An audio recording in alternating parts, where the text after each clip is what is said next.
Games Workshop, Warhammer 40,000, Angel's Blade, by the blood of Sanguinius. The Blood Angels are amongst the noblest heroes of the Imperium, selfless defenders of the Emperor's realm. Even amongst the Space Marines, the strength and courage of this chapter is the stuff of legend. From the feral border worlds of the Arnax cluster to the towering shrine spires of Glorium, there are tales told of the Blood Angels, how they came from the skies and saved the Emperor's servants with their terrible wrath. Not for the Blood Angels the calculated casualty ratios of the Iron Hands or the secretive agendas of the Dark Angel. To these glorious golden warriors, no imperial life is expendable. The honor rolls of their chapter are replete with tales of Blood Angels who sacrificed themselves in order that evil might be punished or others saved in their stead. To the wider Imperium, the Blood Angels are saintly, if fearsome figures, the embodiment of everything the Adeptus Astartes were created to be. The truth is not so simple. There is a darkness that drives the Blood Angels onward, a tragic secret bound into their gene seed that lends sorrow to their selflessness. The spiritual malaise stems from the last days of the Horus Heresy, the terrible civil war during which the Imperium nearly tore itself apart. Led by the traitorous War Master Horus, fully half the Emperor's Space Marine legions turned against their master and clove a road of ruin through the nascent Imperium to lay siege to Terra, the birthplace of mankind. That monstrous conflict was defined by the actions of the Primarchs, the demigods of war, who were the gene sires of each Space Marine legion. Though Horus was the mightiest of their number, the angel wing Sanguinius, Primarch of the Blood Angels, was near the equal of his dark brother. During the last desperate battle for the Emperor's palace, the Blood Angel's Primarch was everywhere at once, a beautiful, terrible avatar of war, whose deeds of heroism beggared belief. He shielded his sons from the warp-spawned witchcraft of the foe. He dueled the towering bloodthirster Kabanda in the shadow of the palace's walls and, though sorely wounded, rose up and broke the vast demon over his knee. When, at last, the Emperor launched a desperate boarding action against the Emperor's battle barge, Sanguinius was there, at his gene father's side. It was in that last fight that Sanguinius fell, hacked down by Horus before the Emperor slew the War Master in turn. The Blood Angels were closer to their beloved Primarch than any other legion, and the psychic shockwave of his death unlocked something terrible within them. A curse fell on the sons of the Angel that day, and it has lasted ever since. A red thirst lurks within their souls, a frenzied battle lust that they must hold at bay every waking moment of every day. It is a testament to the Blood Angels' nobility that they succeed in doing so, only giving in to their wrathful urges in the most extreme of situations. Worse is the Black Rage. Where the red thirst is a physical defect, the rage is a spiritual darkness lodged like a splinter in the chapter's soul. Should a Blood Angel give in to this shadow, he is driven irrevocably mad. He falls into raving hallucinations of the final battle for the Emperor's palace, or else believes himself Sanguinius, fighting amidst the horrors of the War Master's tainted battle barge. It is possible that eventually the entire Blood Angels chapter and all of their successors will fall to the curse that haunts them. Certainly, the numbers have dwindled over the millennia, and their ranks become ever harder to replenish. Yet this only drives Sanguinius' sons onto greater deeds of heroism, for they reason that if they must face such an end, then they will depart this galaxy in a blaze of glory and excellence, not beneath a pall of shame. So do the Blood Angels hurl themselves into the Imperium's greatest and most terrible wars, fighting with a dynamism and determination that leaves even their brother Space Marines in awe.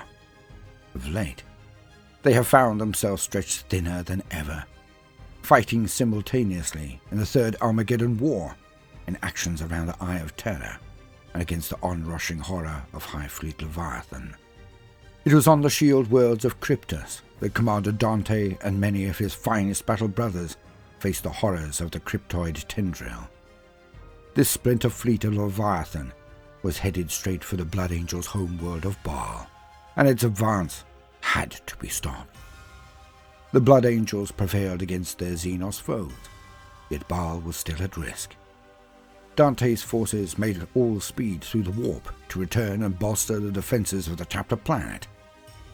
But they were still many weeks distant when word reached them from High Captain Astaroth the Grim. A new threat had emerged in the Diamor system, an invasion by the armies of Chaos that could undermine the defenses of the Cadian Gate if it were allowed to succeed. Already, the chaplain was en route at the head of the Blood Angels' 5th Company, but greater strength will be required to defeat the traitorous foe. With a heavy heart, Commander Dante diverted much of his own force, knowing that every warrior sent away was another who could not defend Baal. Yet they were the Blood Angels. They could do no less. Dante pressed on towards Baal, with little more than an honor guard at his side, while the rest of his warriors turned their craft and made warp for the Diamor system. Chapter 1: Vengeance and Death. The tides of the warp are fickle.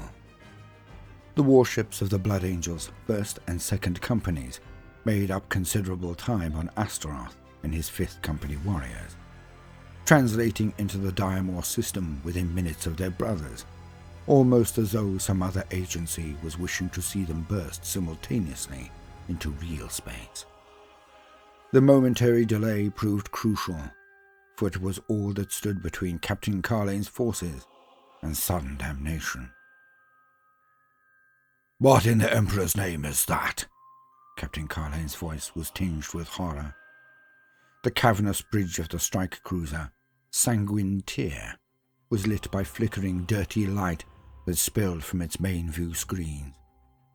Its source was the unnatural storm of energies whirling around the ships of the 5th Company, Angelic Blade and Flame of Baal, barely visible amongst writhing tendrils that glowed with the livid colours of a bad bruise. "It is sorcery," murmured Librarian, as Massael, who stood at Carlane's side. "Sorcery of the darkest kind." Captain Carlane stared a moment longer at the storm cloud energies that battered and shook his brother's warships. It seemed as though the phenomena was slowly dissipating. That only served to reveal sparking rents and structural damage spread across both craft, and Carlane's concern deepened as he attended to the gilded cherubim hovering above his throne. "Speak," he gestured at the first of the creatures. The fluttering servitor's eyes flashed from red to green, and the voice of Methuselah, Carlane's master of astrogation, issued from its mouth. "Lord, Auspex reports a single enemy battleship 500 miles beyond the anomaly, currently retreating. No doubt the author of this attack," scowled Carlane. "Should we pursue, Lord?" crackled the skull-faced cherub. "No, Methuselah. First we must attend to the safety of our brothers. Pass the word to all shipmasters. I want a full defensive cordon around the ships of the 5th. The cherub's eyes flashed amber, and it winged away to relay Carlane's message to the Vox pit. The first captain looked to another of the drifting creatures, this one clutching a ceremonial missive. "Vox," said Carlane, "have we established contact with Astaroth's ships? Are they answering our hails?" The cherub's perfect features twitched, and its jaw distended to uncover its speaker grill. "Aye, Lord. Contact with the Angelic Blade. We have Death Company Chaplain Daenor. It sounds bad, my lord." "Give him a direct link," the first captain said gruffly. The cherub twitched and jerked, and then a new voice, gravelly and strained, issued from its maw. It was accompanied by screaming, bellowing voices and terrible crashing sounds. "Captain Carlane! Captain! Do we have Vox Communion?" "We do," replied Carlane. "Speak." "Captain, we have been subjected to a severe psychic attack that has wrought havoc amongst our ranks. They struck at the curse." Carlane and Asmathiel exchanged a frowning glance. "We had only just entered the system when they hit us." In the background, something exploded in a fuzz of static. Daenor continued with forced calm. "It was warp sorcery of some kind.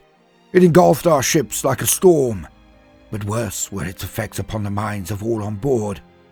The storm inflicted visions of the sort our brothers hoped never to see." There was a moment's pause as Carlane digested this terrible news. The Black Rage.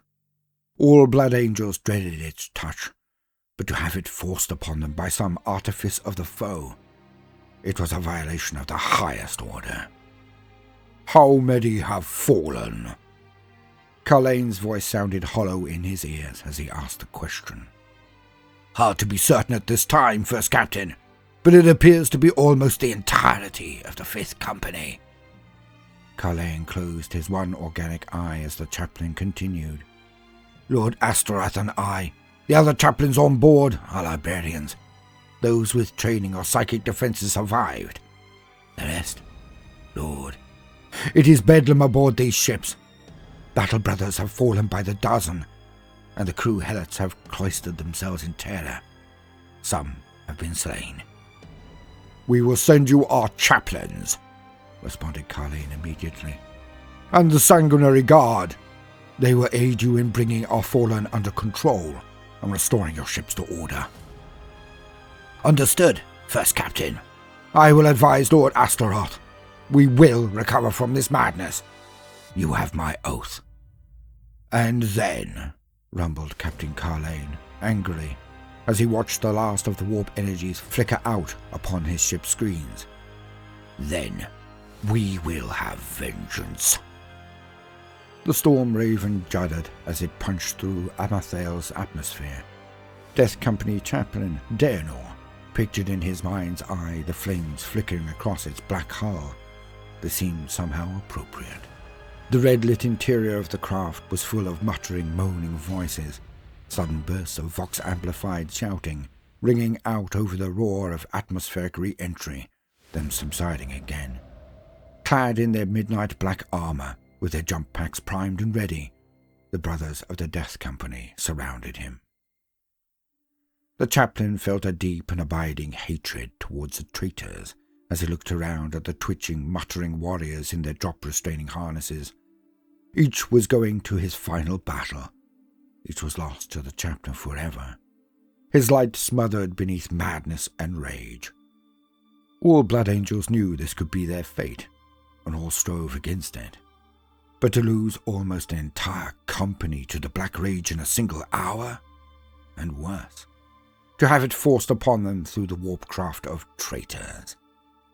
It was a violation. It was unthinkable. "How long until drop?" He voxed a question to the gunship's pilot, sitting up ahead in the cockpit.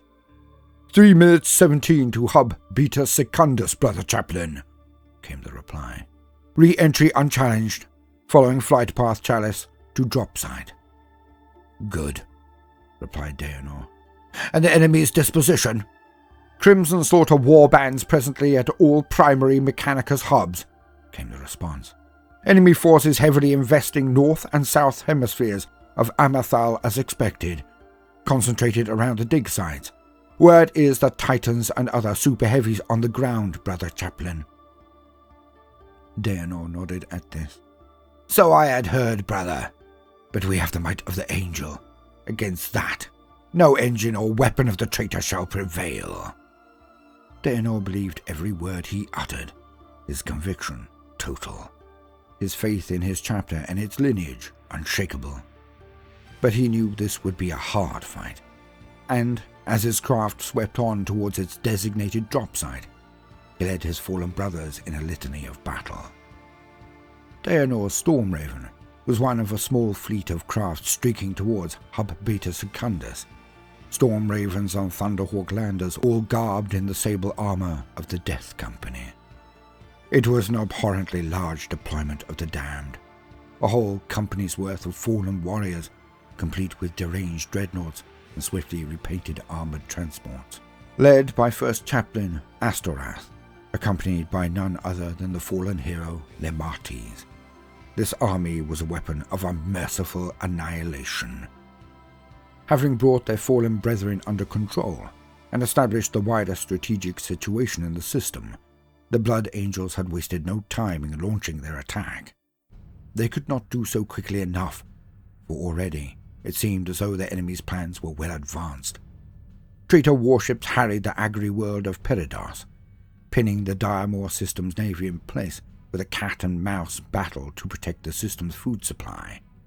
The industrial world of Ioline had fallen to the traitors, its pan-polar manufactorums now churning out demon engines to fuel the traitor war effort. And here on Amethal, the supposedly cursed jewel of the Diamore system, massive force of the Crimson Slaughter had descended to attack the Adeptus Mechanicus excavation sites scattered across the globe. What the scions of Forge World Metallica sought on this planet, the Blood Angels did not know. Clearly, though, it was important. Just as the Metallicans had deployed lines of prefab defenses around their hubs and set Skitarii, Knights, and even Titans to defend them, so the forces of Chaos had descended in great strength to seize the mysterious prize from them. Captain Carlane and Chaplain Astaroth had determined that the bulk of their forces should deploy to reinforce the buckling Mechanicus lines before the traitors broke through and seized whatever it was they sought. To this end, the aircraft of Strike Force Astorath swept low over the nameless northern forests of Amethal. They crossed the Terminator from night to day, skimming through the burning rays of a new dawn as they neared their target destination. "Brothers," came Astorath's sepulchral voice over the vox. 1 minute until deployment. Auguries suggest that former Chapter Master Cranon leads the attacks in person at Beta Secundus. Be advised, Mechanicus personnel on the ground are reporting some form of extreme malefic manifestation. "Demons?" asked Daenor, gripping the haft of his crozier as he rose and moved to the drop ramp at the rear of the craft.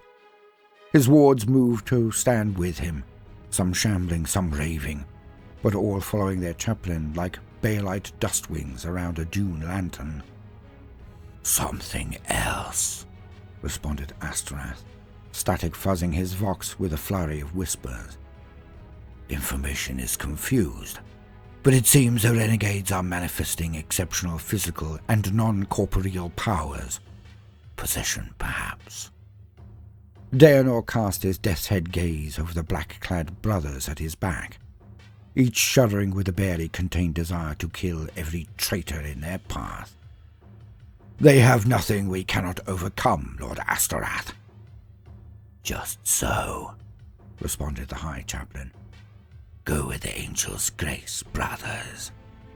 The vox echoed for a moment with affirmations from the chaplains who led the army of death.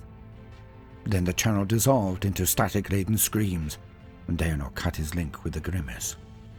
10 seconds, called the pilot from the cockpit, and with a whine of servos, the Storm Raven's rear ramp descended. The forest canopy was revealed barely 20 feet below, flashing by at speed. A hot wind blew in through the hatch, fluttering the oath papers that clung to the Blood Angel's armor. "Ready drop! Angels descending!" came the pilot's voice, as the forest gave way to blackened no-man's land and boiling smoke. Gunfire stuttered and leapt below, and blazing defensive structures flashed by. "Now, brothers! For redemption! For revenge! Attack!" With those words, Death Company Chaplain Daenor launched himself from the back of the speeding Storm Raven and into the maelstrom of war. The chaplain's jump pack flared, turning his plunge into a graceful flame-winged descent. Behind Daenor, the brothers of the Death Company hurled themselves out into the sky, their own jump packs roaring. Below, a savage warscape was revealed, rushing quickly up to meet them. Chaplain Daenor's gen-enhanced senses took it all in. His post-human mind, dissecting the whirl of information and assembling a detailed tactical map in a matter of heartbeats. He saw the yawning pit of the Mechanicus excavation site, servitors and drilling rigs still labouring in its Stygian depths. He saw the rings of defence lines, factorums and data temples that surrounded it, many breached and aflame. He saw the surviving Metallican forces struggling to maintain their grip on the last few streets and buildings before the pit edge, and he saw the traitors, the Crimson Slaughter and their demon engines, rampaging through the hellish scene. Then Daenor's armoured feet slammed down upon the Ferrocrete road's surface, hard enough to spread spider-web cracks across its surface. To his back, the Metallican firing line, Skitarii and Electro-Priests, huddled behind makeshift barricades. To his fore was a charging mass of Crimson Slaughter renegades, their warped flesh and buckled armour sure stigmata of demonic possession. As his brothers landed around him, Daenor levelled his croziers and spoke a single word across the vox to unleash the fury of the Death Company. Charge!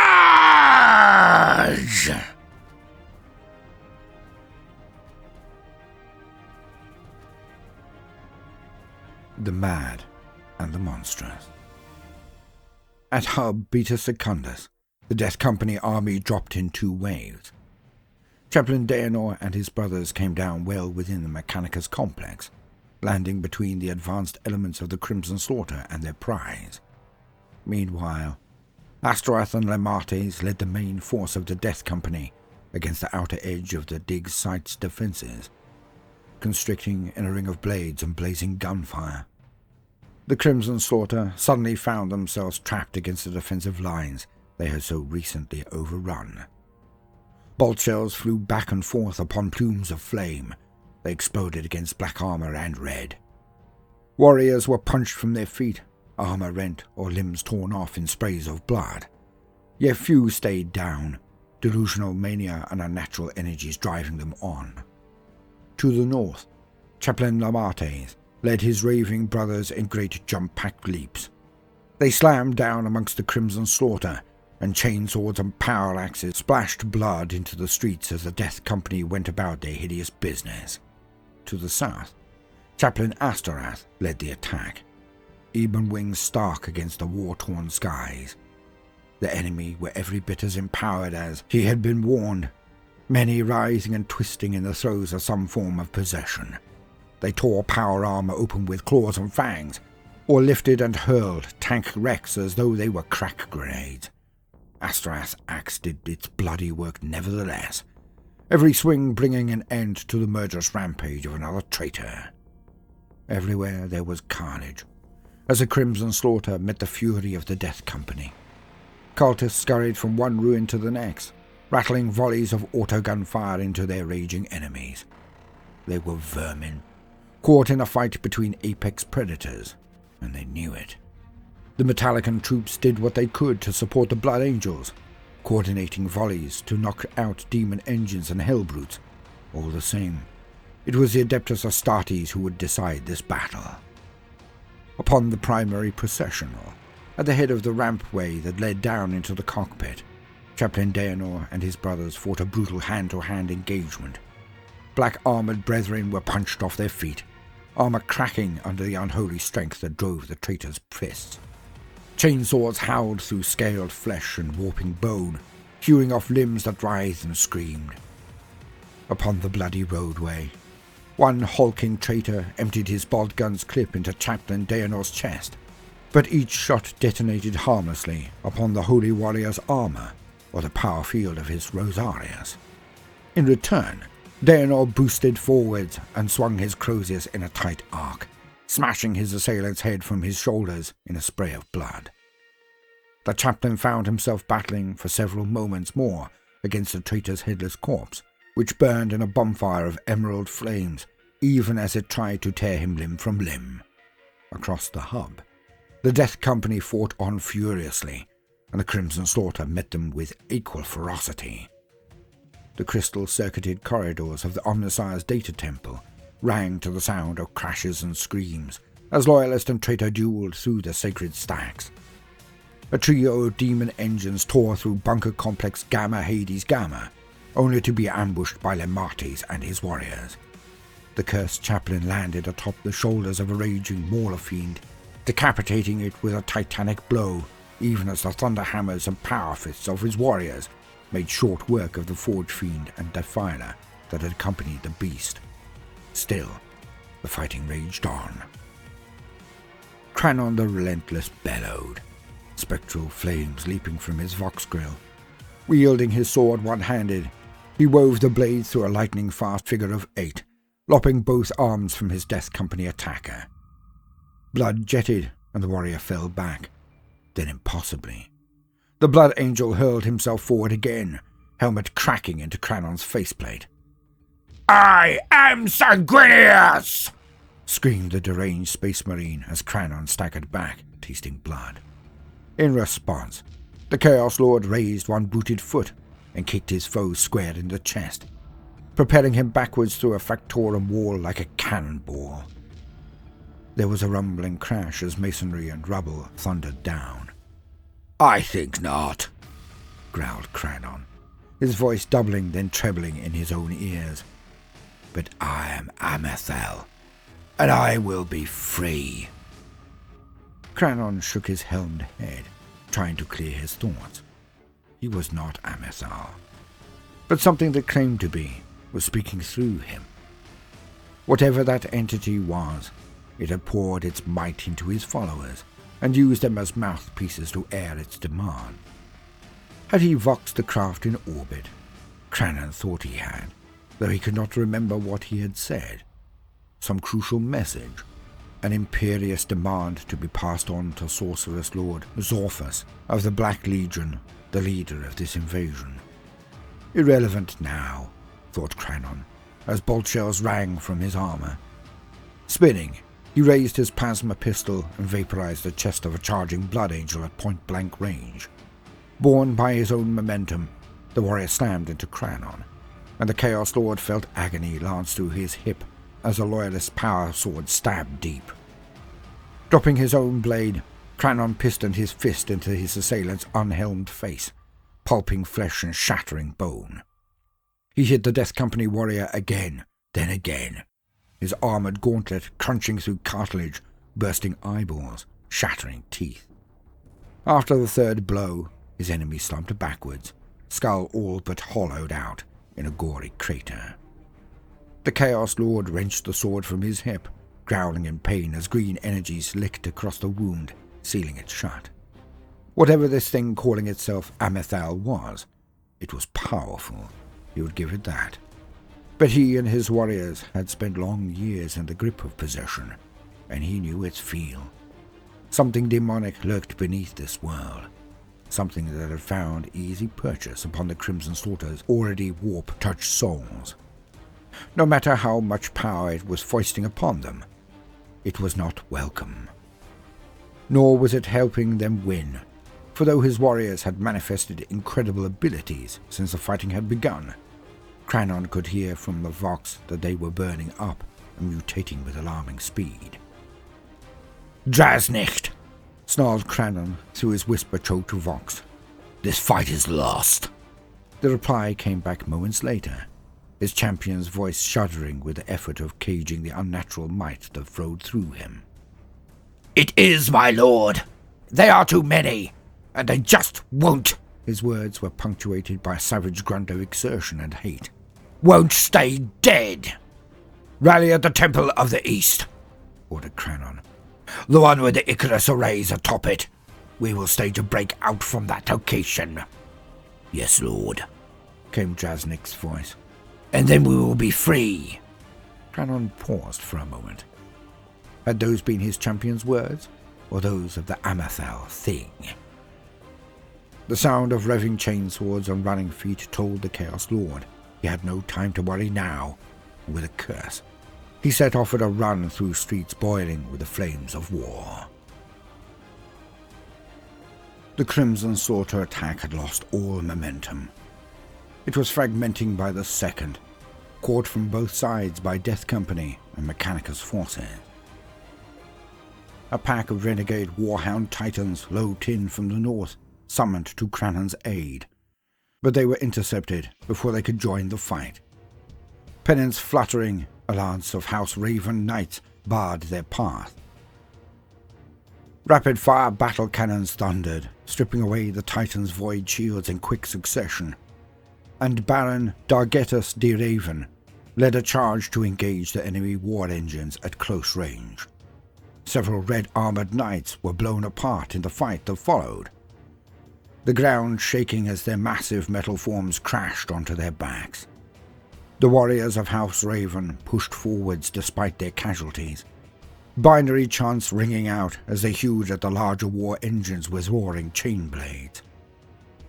One of the warhounds was finally brought down, a direct thermal cannon blast sending it sprawling in ruins across the burning grasslands. Its packmate turned to flee, loping away with long strides, but a tight volley of fire riddled its left knee joint and sent the scout titan tumbling down to join its brother in death. Meanwhile, the devastation brought by the Death Company was breathtaking. The Crimson Slaughter were pushed back on every front, forced to huddle amongst the wrecked defences of Beta Secundus' outskirts. The Crimson Slaughter were pushed back on every front, forced to huddle amongst the wrecked defences of Beta Secundus' outskirts. Many of the traitors were becoming slow and clumsy, burdened by uncontrollable mutation or shrouded with energies that were causing them to literally burst into flames. "Such are the wages of heresy!" bellowed Chaplain Daenor, dropping another convulsing foe with a bolt shell to the head. "Such is the touch of the false gods! There is only the Emperor and the Angel!" The Death Company warriors at his side roared incoherently. They had fought with magnificent strength and courage, reflecting Daenor proudly, despite their terrible affliction. Though the enemy had thrown everything at them, from brass sinew demon engines to disgusting warpcraft, still Daenor's warriors had prevailed. The Death Company were advancing along a wide ferrocrete processional, lined with crackling pylons, blue lightning leaping from one to the next in rapid sequence. Behind them came Skitarii, both vanguard and rangers, the bionic warriors struggling to keep up with the swift jog of the Death Company. Daenor's auspex told him that the foe were concentrating their forces somewhere ahead, around the base of a forge temple. "Lord," voxed Daenor to Astorath, "I am moving up towards the temple, but my forces stretch thin. The Metallicans cannot keep pace." "Understood, Chaplain Daenor," came Astorath's response a moment later. "Lemartes reports his brothers have also become thinly spread. Dreadnought Lucian is at least a mile west of his current position." "Our attack will be staggered, Lord," stated Daenor. "Should we hold back?" "No, brother," replied Astorath, his voice cold and deadly as a blade's edge. "These traitors shall not draw breath a second longer than they must. We attack as we arrive. Do not give them a moment's respite. Kill them all." "As you will it, Lord Executioner," responded Daenor, switching Vox channels as he primed his jump pack for action. "Skitarii leader, come in," he barked, and received an immediate response. "Death Company Chaplain, this is Vanguard Alpha Decimus Rho. Please go ahead." Daenor's jump pack roared to life, propelling him in a long leap that his warriors followed without hesitation. Factorum facades rushed by on either side. Up ahead, his visual display picked out enemy silhouettes amongst the rubble. "Decimus Rho, by the Angel's grace we are launching our attack. Move to support as quickly as you can." The Skitarii response crackled back over Daenor's Vox, even as enemy bolt shells started to whoosh and boom around him. "Understood, Death Company Chaplain." Cogitate 1.24 minutes decreasing to effective fire range. Go with the Omnissire's blessing. Daenor leapt again, a lucky round striking his armoured shin and exploding. The chaplain flew on through the blast, raising his voice once more in the litanies of battle as he plunged down into the enemy's midst. Then all was the crunch and slam of close combat between power-armoured giants. Daenor's first swing caught a renegade under the chin, ripping his helmet loose in a spray of ichor. The chaplain's bolt pistol roared, 3 shells striking another foe and blasting his breastplate open. The wounded renegade howled and lurched forwards, only to be pulped into the floor by a descending thunder hammer as one of Daenor's death company crashed down into the fight. A traitor whose arms had become flame-wreathed chitinous talons lunged at Daenor, eyes bulging all across his armour. The chaplain tore away one of the abomination's limbs with a blow from his croziers, staggering as the other pincered in and cracked the armour over his chest. 2 more Death Company brothers landed hard alongside him, hurling themselves at the mutated heretic with chainswords screaming. Blood sprayed and armour sundered, and the hacked remains of Daenor's attacker splattered to the ground. Looking around, Daenor could see that his warriors were overwhelming their twisted foes. Few of these renegades could even wield a blade, they were so deformed. The thought caught in his mind, and the chaplain cursed as he saw his foe's plan. "These freaks are but a diversion," he voxed. "They're trying to slow us down. Decimus Row. We're pushing ahead. Mop up behind us." Daenor received a vox pip of acknowledgement, the first radium rounds punching into heretic flesh and armour as the Death Company triggered their jump packs once more. Soaring along the roadway, Chaplain Daenor now saw ahead the paved courtyard before the temple. There, Crimson Slaughter warriors were piling into revving tanks, while demon engines mustered around them. They were preparing to break out and escape their fate. "No," gritted the chaplain as he plunged down for another landing. "No traitor leaves this place alive!"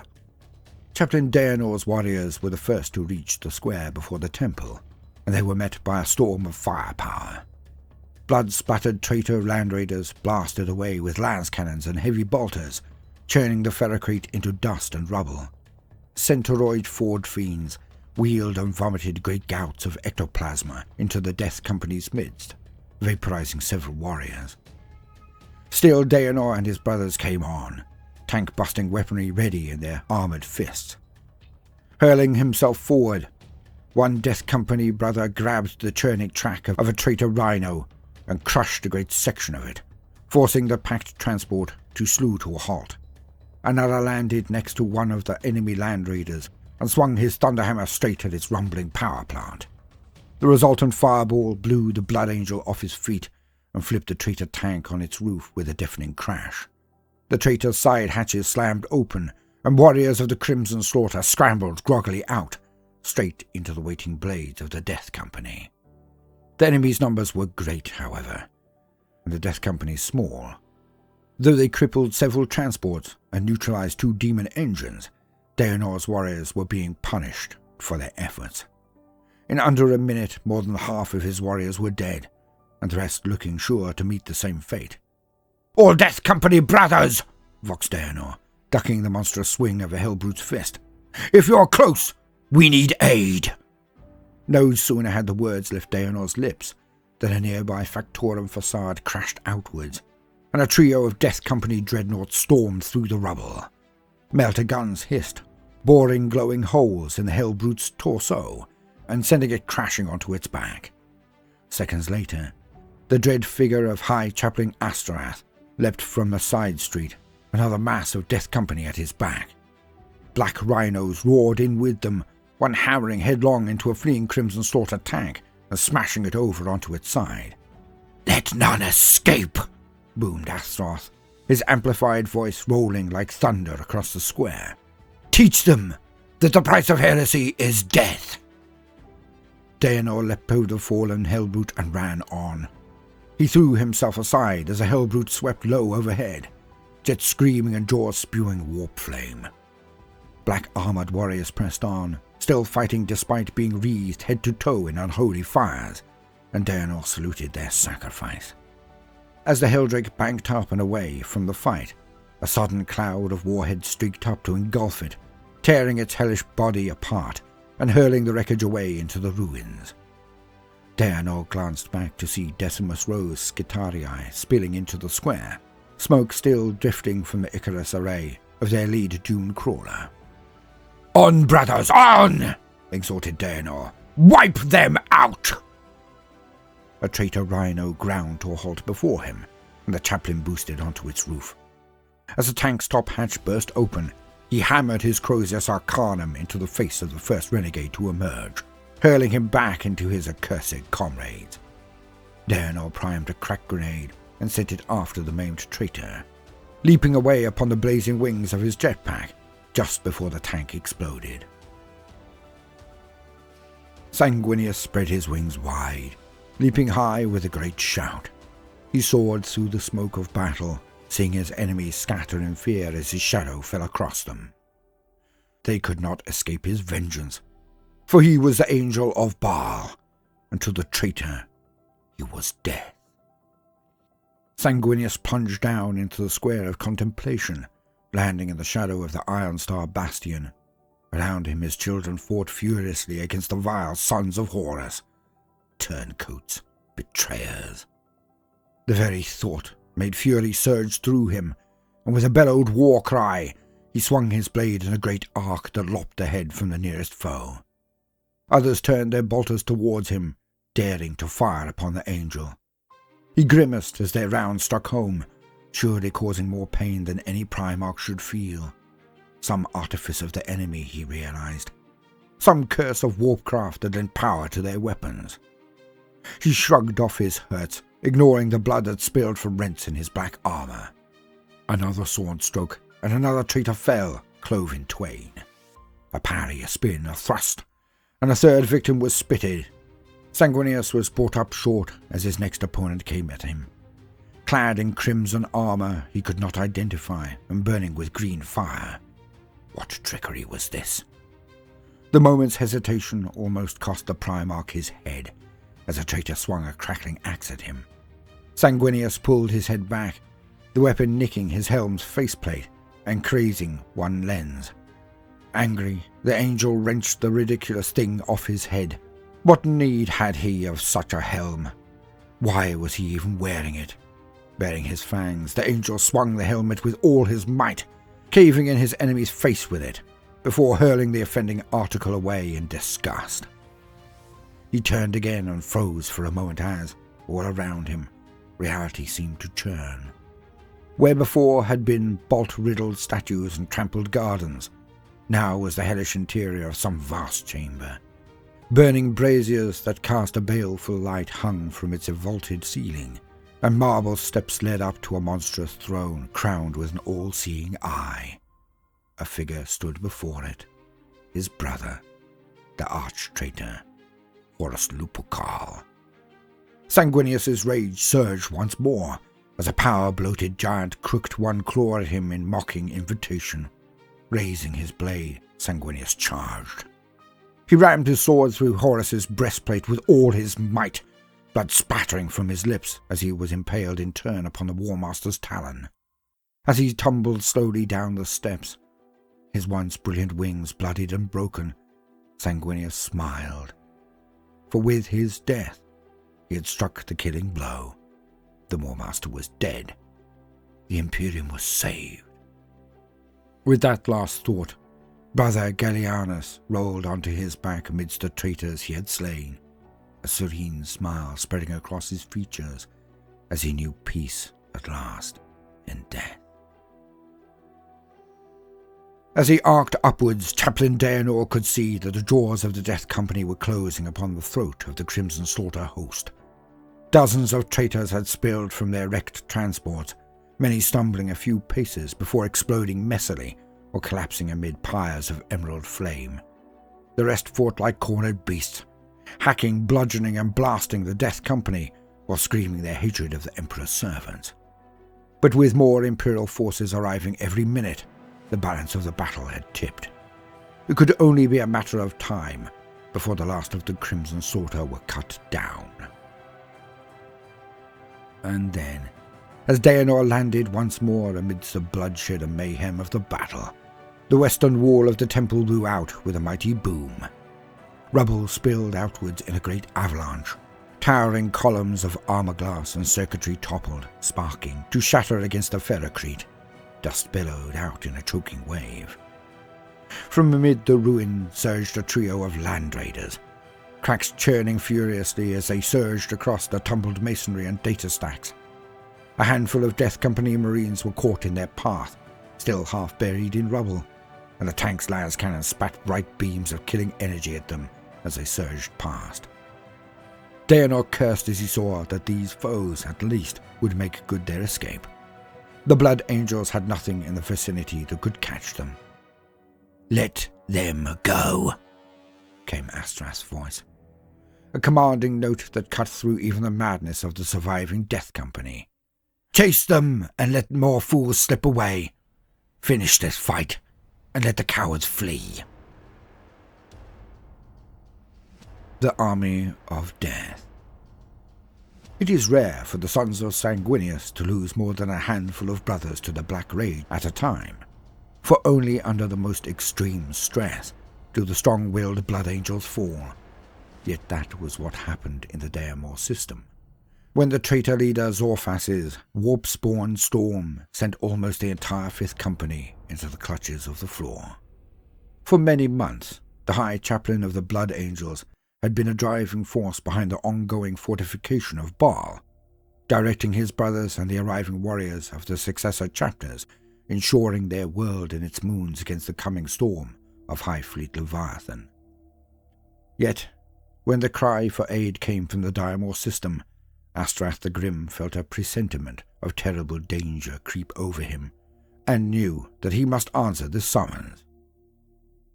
Astrath sensed something dreadful at work, something that would see all that his chapter had laboured for turn to ash should they fail to stop it. Yet with a heavy heart he heard also the song of the lost within his mind, and knew that this battle would cost many of his brothers their minds and souls. Such has always been the burden of Astrath the Grim, to sense the sorrow of his brother's fall before even they know of it, and to bear it for them unto the bitter end.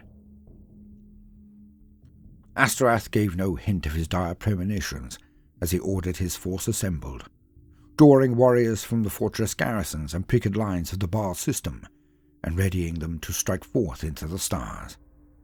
His strike force was built around the battle brothers of the 5th Company, supported by elements from the chapter armory and the scout brothers of the 10th. Those warriors embarked their twin strike cruisers full of noble determination to make war upon the Imperium's foes and protect the servants of the Emperor from harm. To a man, they were ready for any battle, no matter how terrible. All had witnessed the works of heretics and knew how to destroy them. Yet for all their conviction, and for all Astorath's dread foreboding, none could have predicted the horrors that would befall the brothers of the 5th upon translating from the warp into the Daemor system. The strike cruisers had not even unshrouded their guns or woken the machine spirits of their augurs when the psychic storm engulfed them. The moment their Geller fields dropped, howling warp energies flowed across their hulls and raced crackling down their corridors. Kaleidoscopic lightning danced over sparking hulls, while boiling clouds of ectoplasm formed leering faces in the void. Every Blood Angel aboard those craft was beset by horrific visions. Perversions of the battle for the Emperor's palace, in which fire rained from the skies, and the angel lay bloodied and broken amid the rubble. Madness raced through the ranks like wildfire.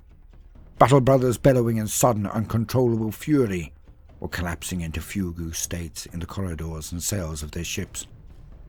Some rampaged from chamber to chamber, convinced that they fought upon the battle barge of the arch-traitor himself.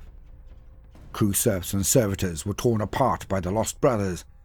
Ship systems failed as the Blood Angels turned upon their own craft, and only the swift and courageous intervention of the Death Company chaplains prevented disaster from becoming all-out slaughter. Astorath and his chaplains moved solemnly amongst the lost brothers, restraining their fury and gathering them together. Where words of solace and calm were required, they were given. Where lost brothers needed to be physically restrained, the chaplains did their duty with strength and courage. It was clear that almost all of the 5th Company had fallen to the floor. So great was their sorrow that the survivors burned to rush straight to battle and tear their enemies limb from limb. Instead, they crushed down their rage and attended to their duties to the fallen. Power armor and transport vehicles were repainted in ashen black, daubed with the red cross of the lost. Oath papers were affixed, and final benedictions spoken over shaking, muttering warriors. Jump packs and close combat weaponry were brought from storage with great ceremony and issued to the lost for their final battle. By the time the Blood Angels loosed the fury of their fallen brethren upon Lord Zorphas's forces, they were no mere rabble of lunatics, but the army of death. A weapon forged in loss and fury that would tear the heart from their enemies before finally being destroyed in turn. The Fallen and the Lost. Death Company Chaplain Daenor. From the bloody slaughter in the Catrian Heights to the hellish invasion of the Nightmare Well, Chaplain Daenor has battled his way through some of the most horrific battles in the Blood Angels' history. Never once has his composure failed him. Never once has he succumbed to the floor, and this alone is enough to have seen him elevated to the rank of Death Company Chaplain. No matter how dire the circumstances or dread the foe, Daenor's icy composure never cracks. Moreover, his deep spirituality and natural leadership qualities do much to steady the warriors around him. He is a light in the darkness, a beacon of hope and fortitude amongst the smoke-wreathed hell of the battlefield. And even the most lost of his brothers follow his lead without question. Daenor is far more than a figurehead, of course. His skill in close combat is prodigious. Even wielding his bulky Crozius Arcanum in battle, Daenor strikes and parries as quickly as any expert swordsman. It is here, in the heat of battle, that the coldly composed chaplain reveals his true zeal. Every strike is driven with the furious strength of utter conviction. Each thunderous blow that connects hurls another broken foe to the ground. Their life smote from them in the name of the Angel and the Emperor. Assault on Amathal. The Blood Angels made all speed for the Diamore system. On board their strike cruisers, they prepared to bring battle to the hated Black Legion. This enemy was the product of Horus's perfidy, and the sons of the Angel were ready to punish them for their treachery. Yet they were to emerge straight into the jaws of an insidious trap. At the time of the Blood Angels' arrival, the Diamore system had already been plunged into a savage war. Its settled worlds burned, and many millions of Imperial servants lay dead at the hands of the worshippers of the Dark Gods. It had begun with piratical attacks by Black Legion craft around the 6th planet of the Diamore system, the Agri world of Peridos. Packs of Black Legion cruisers emerged from the dense asteroid field of the Zircon Sprawl and began striking at the enormous grain barges that wallowed in Peridos's orbit. It was these craft that ferried food supplies to the rest of the Diamore system, and their survival was paramount. The planet's defenders had fought back as best they could, defense lasers spitting fire into the sky, while lightning squadrons scrambled from airfields across the oceans of gene crops. For all the heroics of those brave pilots, the numbers had been swiftly winnowed, while the Chaos cruisers continued to raid with impunity. An Imperial response had not been long in coming. The system capital was the huge half-planet of Tormelid, a strange relic of the Great Crusade that boasted an entire hemisphere of naval shipyards, grav hives, and void-bound structures.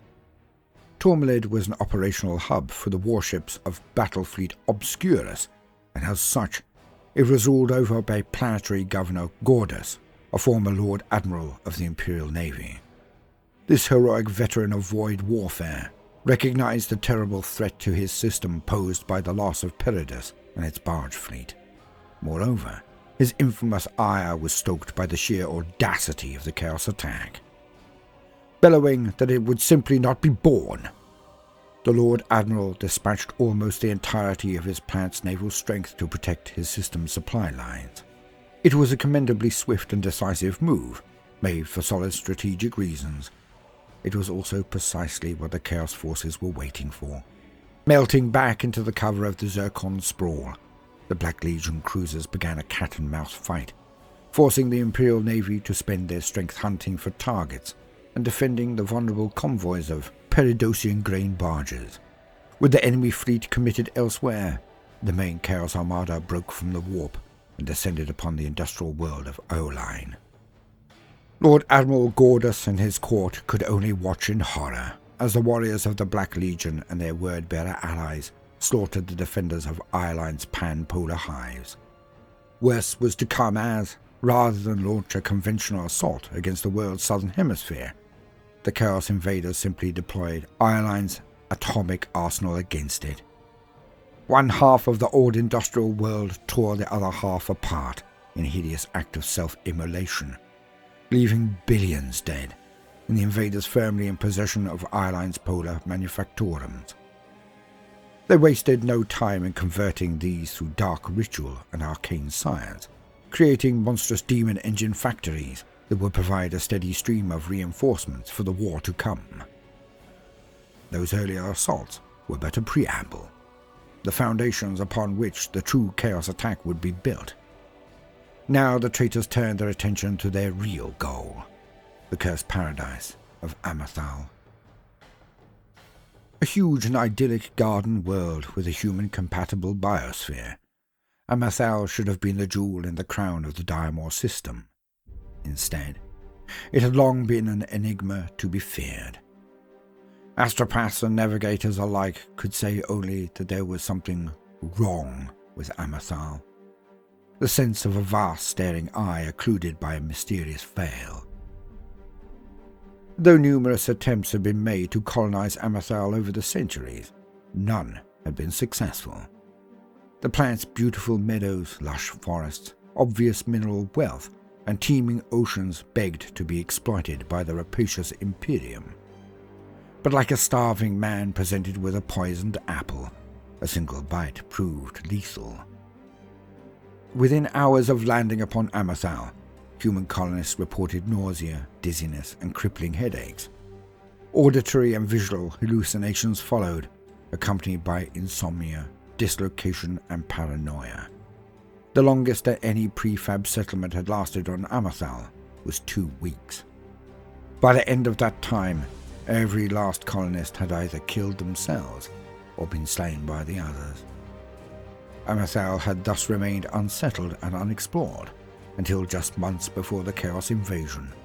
It was at that time that techno-archaeologist Dominus Ivasnophon arrived at the head of a huge explorator fleet from the forge world of Metallica. Though the Magos had declined to share with Lord Admiral Gordas the nature of his work, he had insisted that his forces be permitted to land upon Amathal and to excavate its surface as they saw fit. Dismissing warnings that the world was cursed, the Metallicans pressed ahead, landing prefabricated macro-temples, forged factorums, extensive defenses, and huge excavator machines. They were accompanied to the surface by hundreds of thousands of Skitarii, electro-priests and combat servitors, as well as a sizable force of knights from the Mechanicus-aligned House Raven. Ivasnophon and his followers wasted no time in establishing massive archaeotechnological digs at key sites across the northern and southern hemispheres of Amathal. It was clear that they sought something beneath the surface, perhaps some ancient technology or powerful weapon. They also seemed to expect attack, for their fortification lines were formidable, and the blackened kill zones they blasted out around each of their enclaves could be seen from space. The machine spirits of the Metallican macro-temples linked noospherically across the globe, churning through endless reams of data as they worked on some grand computational conundrum. As the Mechanicus worked, they accepted the slow but steady attrition of their biological units as a reasonable cost for continued operation on Amrathal's surface. Curt missives from Evasnophon to the office of Lord Admiral Gordus suggested that, after many months of toil, the Mechanicus were on the verge of a breakthrough that would be of paramount importance to the Imperium. And then the Black Legion and their allies struck. By the time the ships of the Blood Angels' 5th Company broke warp on the edge of the Diamor system, the Metallican forces were already firmly on the back foot. Crannon the Relentless, and a massive force of his infamous Crimson Slaughter, had executed headlong combat drops onto Amrathal's surface, closing in upon the Mechanicus excavation sites and laying siege to their defenders. The Blood Angels had barely time to gather the most basic Auspex and Vox data on the system before the enemy struck. 2 strike cruisers, Angelic Blade and Flame of Baal, bore the warriors of the 5th Company. Aboard both ships, alarms howled and emergency lighting strobed madly. Machine spirits attempted to seal warp transit shutters, confused by Auspexes flooded with conflicting data.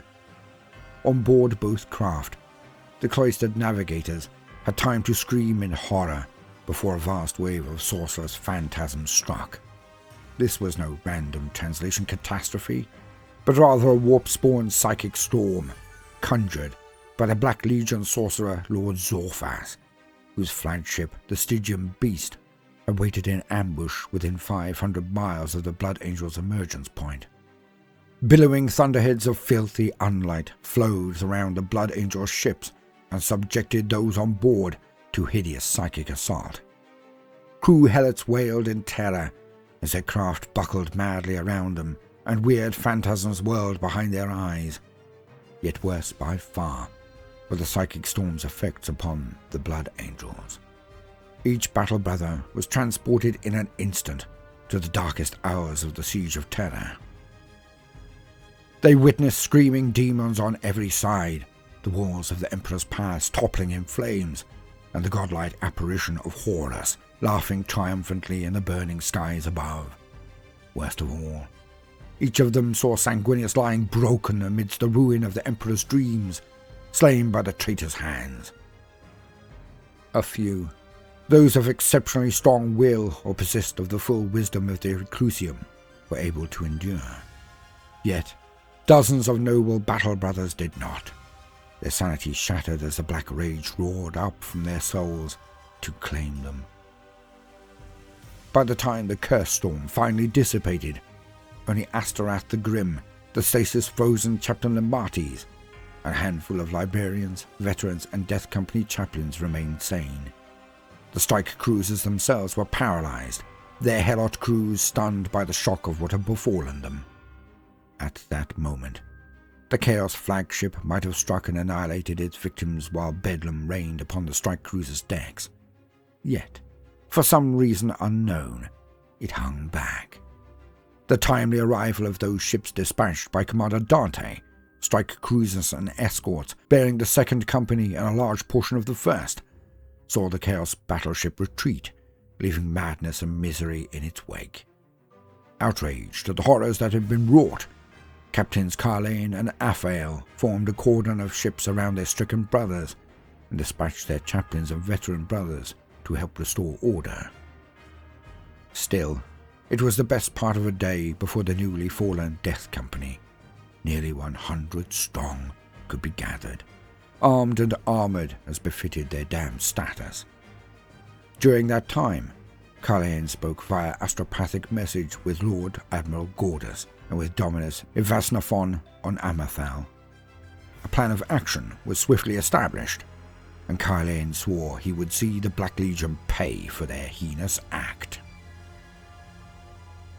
After dispatching an honour guard to Tormelid to protect the Lord Admiral, the primary strength of the Blood Angels then drove straight for Amrathal. It was theorized that this was the enemy's true objective, and that with their deviant sorcery, they had perhaps hoped to prevent the Blood Angels from intervening in the battle. First Captain Carlane was glad to disappoint them. The 5 excavation sites dotted across Amrathal were clearly the areas of primary importance on the planet's surface, having borne the brunt of the Chaos assault, and so the Blood Angels' forces were split between them. The 3 sites in the Northern Hemisphere had been designated by the Metallicans as Hub Alpha Prime, Beta Secundus, and Cognis Tertius. To the south were hubs Daedalus Quartus and Enigmus Quintus. All were beset by Lord Zorfas's Crimson Slaughter allies, but Beta Secundus and Enigmus Quintus required the most immediate aid. The former had been all but overrun by Cranon the Relentless and his personal guard, who were reported to be exhibiting unusual levels of supernatural strength and fortitude that the Mechanicus believed were linked to a hidden power that lay beneath the planet's surface. Meanwhile, Magos Ivasnophon was in personal command of the forces fighting at Enigmus Quintus and demanded immediate audience with Captain Carlet. The Magos claimed that he was in possession of vital strategic information, but that this was so sensitive it could not be exchanged even via encrypted vox. While small Blood Angels' strike forces split off to oppose the Crimson Slaughter elsewhere, Carleon led his Archangels to Enigmus Quintus, and the entire newly created Death Company descended upon Cranon and his Crimson Slaughter forces at Beta Secundus. Skimming low over woods and rivers in their black-hulled Storm Ravens, the Death Company fell upon Cranon's forces in a ferocious surprise attack. They were led by an assortment of heroes: Astrath the Grim, hefting his executioner's axe, Chaplain Lemates, shaking in the perpetual grip of the Black Rage, and the somber Death Company chaplain Daenor and his brethren of the Reclusium. It was these legendary warriors who led the way as the Death Company leapt from the assault ramps of their Storm Ravens and plunged into battle. Cranon and his followers had breached the Mechanicus' defensive lines and hurled their enemies back to the very edge of the dig site. In part, this had been due to a strange manifestation of unnatural powers amongst the Crimson Slaughter, something an order of magnitude greater than the poltergeist activity previously documented to occur in their presence. Renegade Space Marines had been witnessed lifting and hurling Onaga dune crawlers, shrugging off direct hits from neutron lasers and ripping open ferrocrete bastions with their bare hands. Yet the traitor's power appeared unstable. Many of them had burned up in its fires by the time the Death Company struck. The black-armored Blood Angels dropped in 3 distinctive groups, led by Astaroth, Lemates, and Daenor respectively. The first 2 of these groups landed on the edge of the blasted kill zone outside the Mechanicus' defenses, supported by bellowing Death Company dreadnoughts. They lit their jump packs and soared swiftly into battle, making for where the Crimson Slaughter had overrun the defenses so recently seized from the Metallicans. Daenor and the 3rd group slammed down amidst the rubble-strewn streets near to the excavation site itself, and the surviving Mechanicus defenders, guided by the resolute will of the chaplain, these Death Company Marines threw back the Crimson Slaughter who were pressing in towards the excavation site, and rallied the surviving Metallicans. From a position of near victory, Cranon and his warriors suddenly found themselves beset from both sides. They were trapped amidst the defense lines they had taken, forced onto the defensive while the Death Company and their allies carved into them from both sides. It was a brutal fight. Packs of demon engines storming out to engage conclaves of Death Company dreadnoughts, while wings of Storm Raven gunships streaked back and forth overhead, strafing the traitors with heavy fire. 3 times, the Chaos Forces attempted to drive their enemies off. They were met each time with the controlled ferocity of the Death Company and its lords, and were hurled back in disarray. After the 3rd such a defeat, with Daenor's spearhead hacking their way through his followers amidst the bunkers and trench lines, Cranon the Relentless staged a vicious breakout. The remainder of the Crimson Slaughter were not so fortunate. Death Company warriors ripped their renegade foes apart like rag dolls, hemming them in and overwhelming them through sheer brute force. Those few Crimson Slaughter who escaped the Blood Angels' encirclement fell to the waiting Metallican Skitarii, riddled with shots or vaporized by energy beams. By the time the guns fell silent around Hub Beta Secundus, many of the Death Company and great swathes of the Mechanicus garrison had been slain, but of the Crimson Slaughter, not a single cursed warrior remained alive. To know thine enemy. Imperial strategos and cryptoscripturalists have, since the opening salvos of the 13th Black Crusade, been trying to determine the true strength of Abaddon's forces. Even with the shadowy aid of the Officio Assassinorum, Varna's temple, they have been fighting a losing battle. The swirling cauldron of war engulfing the Cadian Gate has proved nigh unquantifiable. Fresh waves of traitors and madmen flowing from the Eye of Terror by the hour. Where traitor forces had struck at neighbouring systems, however, the Imperium's intelligence gatherers have proven more successful. Such attacks have typically been made by select forces, smaller invasion fleets led by trusted Black Legion lieutenants and bolstered by allied renegade warbands. The attack upon the Diamor system was no exception to this pattern, and the strategos of Tormalid had soon collated all available information on their attackers. The sorcerer Lord Zorfas led a corps of Black Legion warriors, a sizable army of chapter comparable strength, embarked upon several Black Legion warships. Allied to this already sizable force came a second fleet, larger and more diverse, of Crimson Sorter warships and bulk landers. Such was the main force of Lord Zorfas's fleet, that it was the Crimson Sorter shock troops who were sent first against Amathal. Other traitor elements were also present in small numbers, from the lone word-bearer's warship Cacodemon to the immense engine landers of the traitor Titan Legio Excruciatus. Each opened new strategic avenues for Lord Zorfas to exploit and presented the Imperial defenders with yet another threat to be faced. Chapter 2. Hex Infernum. The Hell Factories. The arrival of the Blood Angels had changed the tides of wars upon Amathal, and made possible a concerted counter-offensive on every front. Moreover, the attack by the Death Company upon Hub Beta Secundus had seen Cranon the Relentless and his elite guard hurled back in disarray. For a time, it looked as though the war was turning resoundingly in the Imperium's favour. When the Chaos response came, however, it was devastating. "Captain Carlane, word from Beta Secundus." A veteran battle brother held out an ornate data slate, which a captain of the Archangels took with a nod of thanks. The first captain frowned as he read the text. Carlane's Terminator Honor Guard waited close by.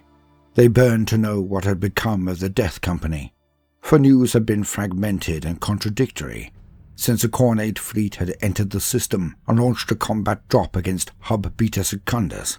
After digesting the information, Carlane spoke. "It is a report from Princeps Kadeshi of the Legio Metallica. He confirms that the attack was carried out by a Cornate horde of prodigious size. The Princeps estimates enemy numbers were many times those of the Death Company. By the time his battle group reached Beta Secundus, the majority of our lost brothers were already dead. The Princeps confirms the rumor that Khan the Betrayer led the attack. We cannot know whether his arrival is part of the enemy's plans, but given their inexplicable strategy and apparent flashes of prescience, I am tempted to believe it." Carlane was quiet for a moment, his stern gaze distant. The sergeant of his Terminator squad, Brother Alphaeus, spoke up into the silence. "First Captain, what of Astorath, Lamates, and other chaplains?" "Some good news there at least," replied Carlane, snapping back to the present moment.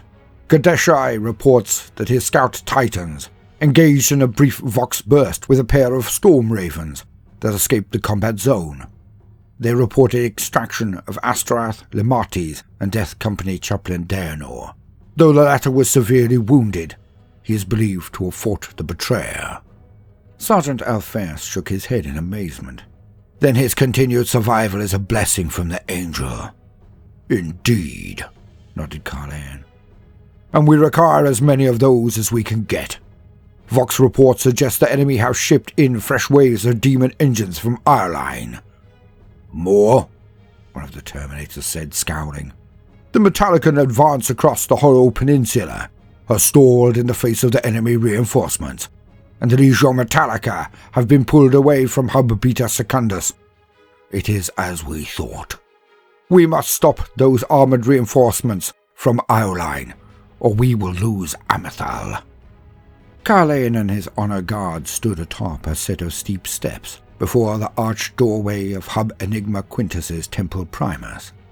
Metallican structures rose on all sides, their smokestacks and heavy exchangers thrusting into the sky.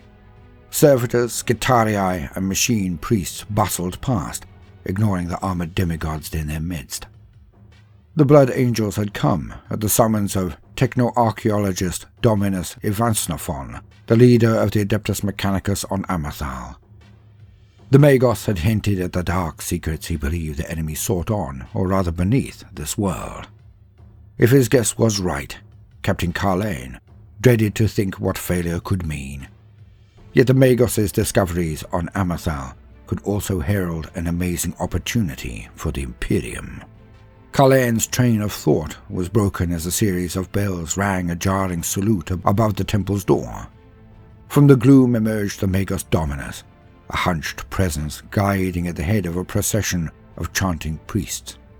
A quartet of servitors lumbered at the Magos' back, bearing between them a bulky contraption of riveted iron, runic panels, and glowing tubes.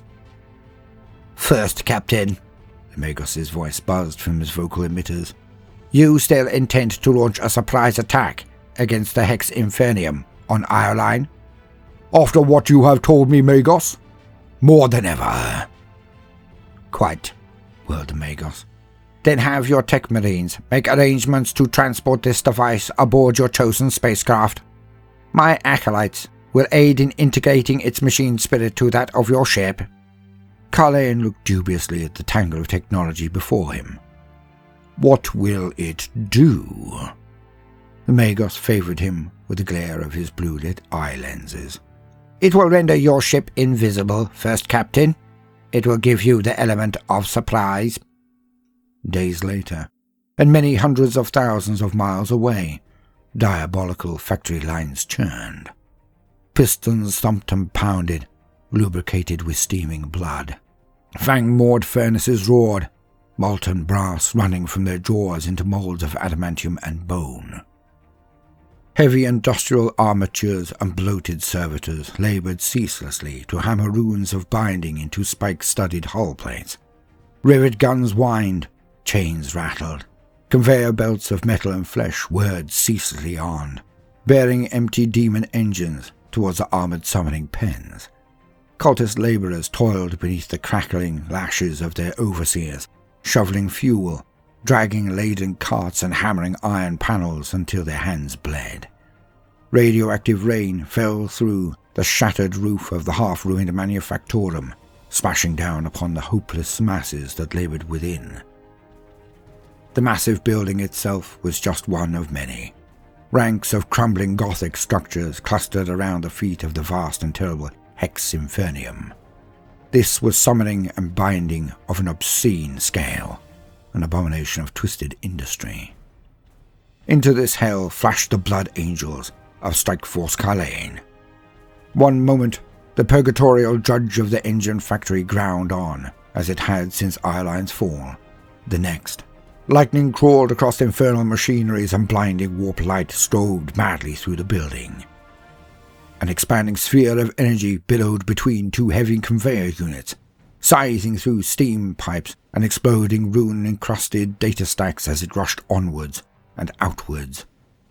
Cultists staggered back in panic, blinded and deafened by the sudden blooming of the teleport flare. With a boom, the energies dissipated. In their place stood the finest warriors of the Archangels. Captain Carlane and his hand-picked Terminators, gold-held veterans, both Vanguard and Sternguard, Mephael, a grizzled sanguinary priest, the looming dreadnought brother Zoriel, his frag cannon primed and ready, and beside them, no less than 20 sanguinary guard, almost the entirety of their elite order. The Strike Force's guns lit with fury before the Chaos Forces had even grasped that there were foes in their midst. Storm bolters howled to life, drumming shells into cultists who exploded in fountains of gore. Hellfire rounds sprayed incendiary fuel across clusters of the foe, Chaos worshippers reeling and screaming as they burned. Dreadnought Zoriel's frag cannon discharged with a deafening bang, obliterating a knot of Black Legion's overseers as they rushed into view.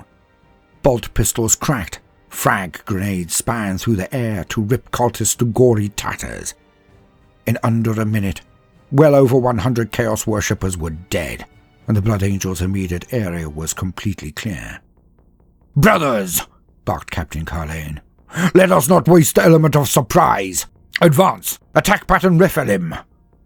The Blood Angels moved out with the cool efficiency of veteran warriors, heading for the distant warding towers of the Hex Infernium. It had been unsafe to teleport any closer to that cyclone of warp energy, but the structure's mighty towers made for an unmissable point of reference. Now Carlane and his warriors were determined that nothing would stop them reaching the nearest of these. They switched magazines and charged power cells as they went, Auspex beams sweeping out to search for unseen threats amidst the industrial tangle. The Sangre Guard and Vanguard veterans took point as their jump packs carried them forwards in great bounding leaps. Slower than his companions, Brother Zoriel took rearguard duty, pounding unstoppably between thundering conveyor belts, with his sarcophagus torso tracking right and left in search of threats. It was not long before the Blood Angels found themselves under attack. Screaming praise to the Dark Guards, masses of cultists charged along the gangways between the production lines and clattered along gantries suspended overhead.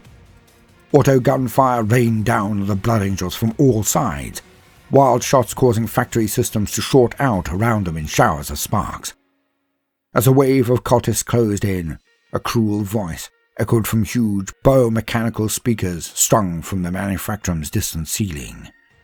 "Corpse worshippers," echoed the voice, warped by feedback and outrage into a distorted storm of sound. "I do not know how you came to invade my domain without warning, and I do not care. Just know that you stand amid the forges of Warpsmith Arthedrak, and that your trespass upon this sacred ground means death." The Blood Angels ignored the echoing voice, concentrating upon the targeting runes that scrolled across their retinal displays. Bolts and energy blasts sprayed outwards, creating a zone of death through which no enemy could pass. In the cramped confines between the industrial machineries, the tightly packed cultists stood little chance.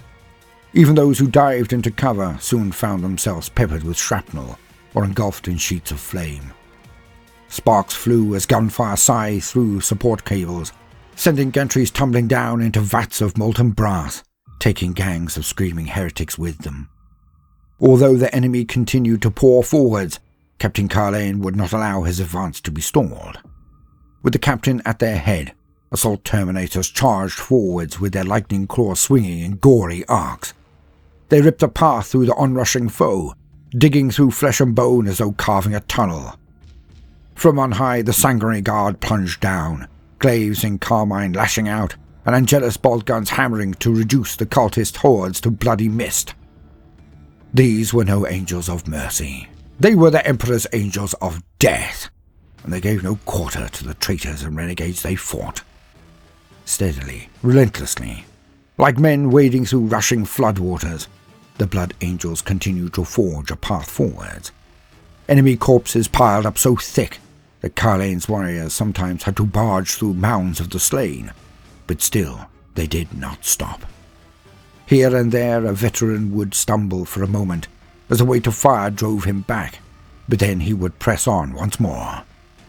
A few Blood Angels fell, lucky shots punching into armor joints or smashing through the eyepieces of helms.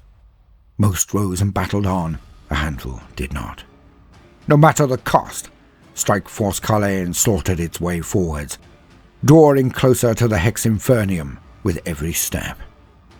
At the forefront of their advance, the wall of an alleyway crashed down in a sudden tide of rubble and twisted girders. Brother Varian leapt backwards, the Sangre Guard's jump pack boosting him through the hissing rain and out of danger.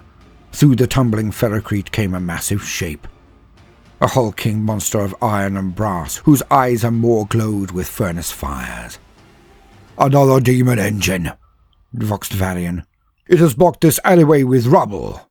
The monster swiped with one massive claw, and Varian jumped aside, only to be struck in the chest by one of the thing's metal tentacles.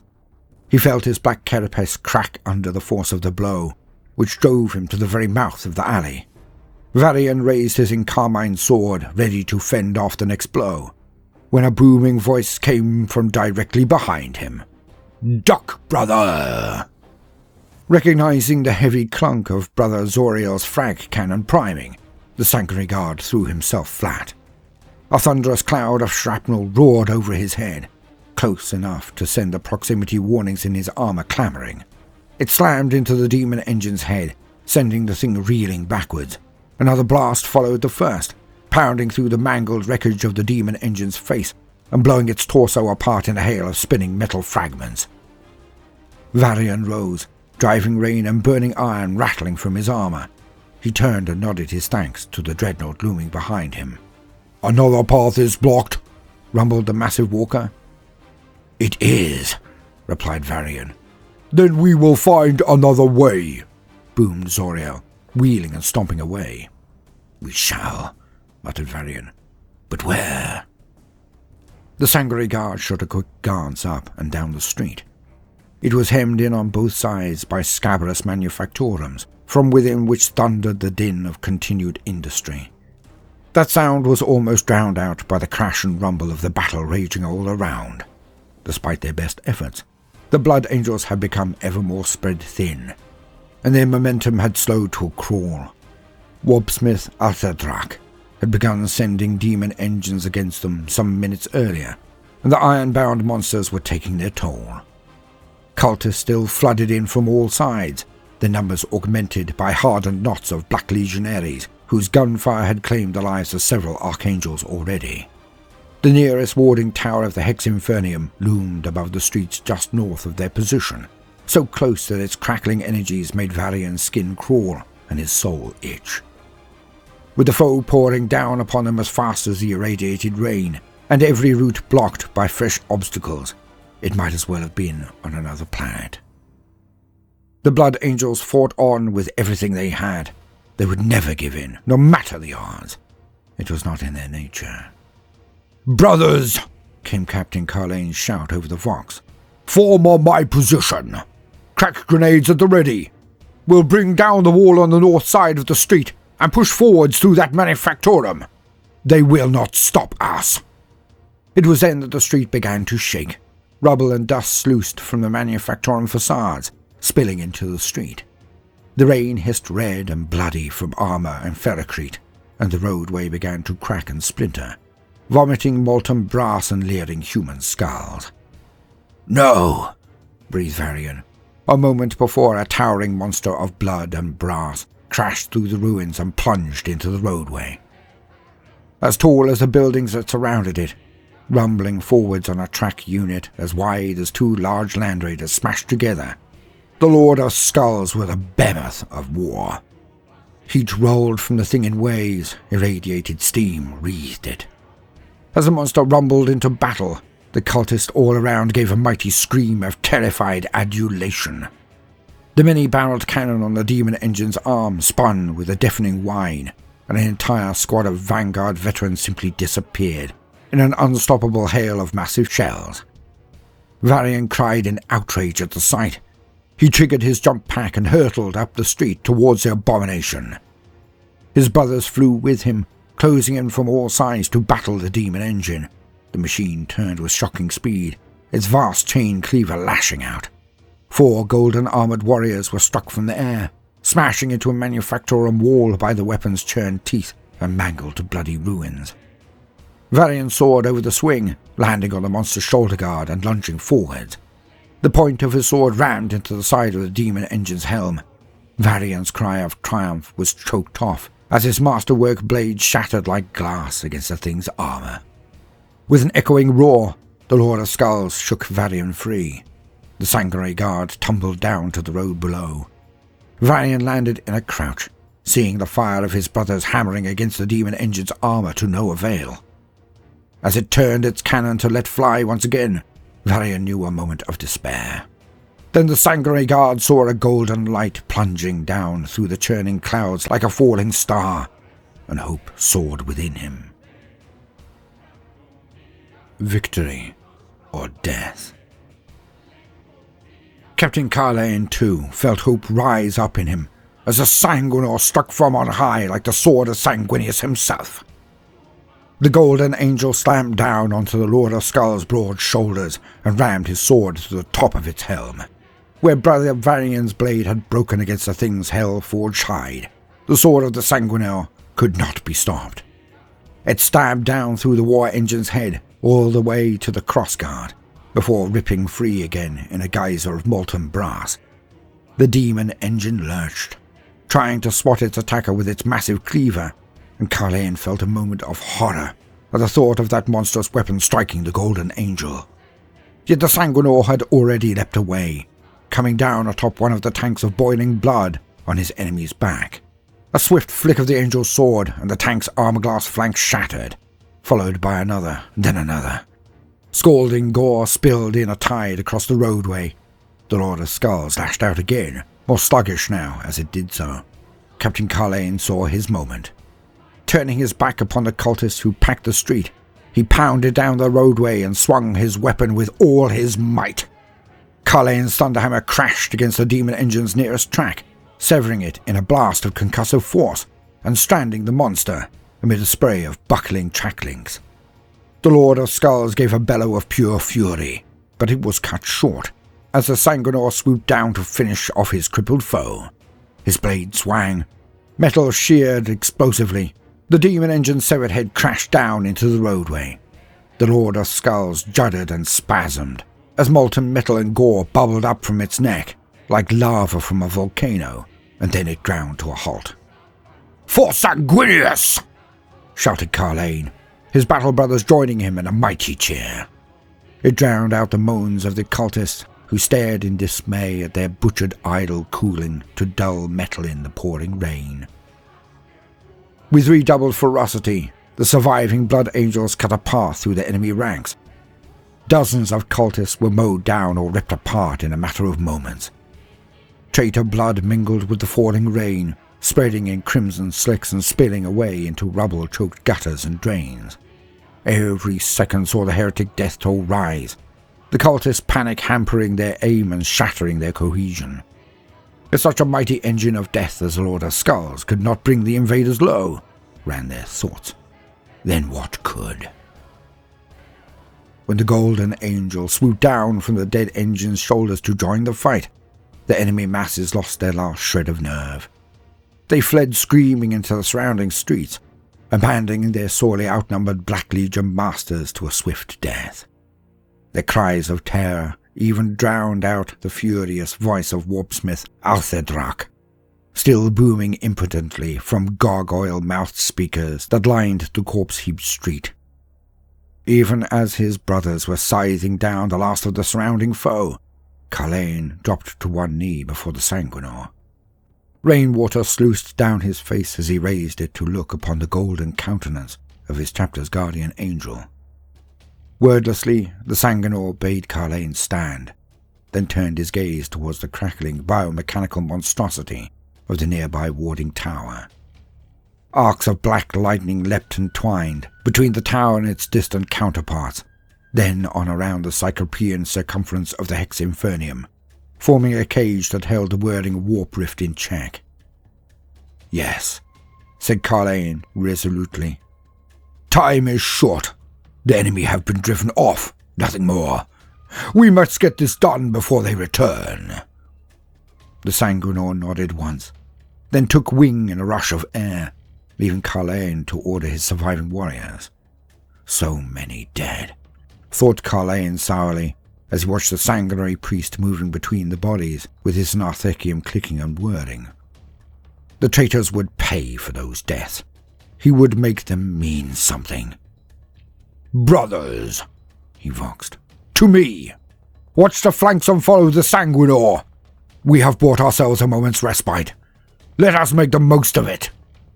The blood angels moved quickly, their objective in sight, and the Sanguinor soaring above them as their guiding star. The surviving Sangreal guard gravitated to him, leaping and gliding in the angel's wake. Carlane watched his retinal display carefully, absorbing Auspex feed, Vox intercepts, ammo counts and strategic dispositions with supernatural efficiency. The enemy was circling like vultures, fresh packs of demon engines and bands of black legionnaires massing, herding the cultists together before them. The circle was closing around Carlane and his small band of survivors. "This is going to be a close-run thing," voxed Carlane to Terminator Sergeant Alphaeus. "If I order it, you will lead our brothers to the extraction point. I have the vortex grenade. It only takes one of us to set it off." "Understood, First Captain," replied Alphaeus, his tone conveying his displeasure at the command, even as duty compelled him to accept it. Then the roadway turned, the manufactorums ran out, and the Blood Angels found themselves standing upon the edge of an area of rubble and wreckage. Carlane looked up at the obscene immensity of the warding tower rising above him, taking in its pulsing cables, its twisted amalgam of flesh and metal, and the glowing proliferation of eldritch runes that burned across its surface. He tasted ash and metal in his throat. His mind recoiled from the seething maelstrom of warp energies, half visible through the black lightnings leaping out from the tower. "Unclean," growled Sergeant Alphaeus. "Let's kill the damn thing and be done." Carlane shot his subordinate a humorless grin and set out across the rubble, leading his men towards the base of the tower. The structure was huge, easily thrice the height of a warlord titan, and riddled with tunnel entrances that receded into darkness. Carlane glanced again at his tactical display. He watched the converging waves of the foe closing in. They had moments at most. "Brothers," began the first captain, coming to a decision, "from here I go on alone. I shall trigger the vortex grenade within the base of the tower and set loose the energies to bring it low. You will fight your way to the extraction point." Several of the Blood Angels raised their voices in protest, but Carlane silenced them. "There is no time, and the enemy numbers are too great. Your breakout will distract the foe, providing enough time for me to trigger the grenade and complete the mission. We will not dishonor our fallen brothers by wasting their deaths." His warriors fell silent, and Carlane hefted the bulky vortex grenade, looking for a moment upon the last weapon he would ever wield. The destructive power of this rare device would be more than enough to rip the tower's base apart and bring it tumbling down. Carlane turned to do his duty and found himself face to face with the expressionless mask of the Sanguinor. Minutes later, the surviving battle brothers of Strike Force Carlane were fighting their way along a rain-slicked street with the Hex Infernium at their backs. "These curs are slowing us down," growled Carlane, blazing shots into another Black Legionary and sending him sprawling. "The Sanguinor will have the device in place by now." "True," intoned Brother Zoriel, catching a traitor in his power fist and crushing him. The dreadnought staggered as a crack grenade burst against his shoulder, ripping through armored plates and setting broken wires to sparking. His fist seized up, still gripping the pulped wreckage of his victim.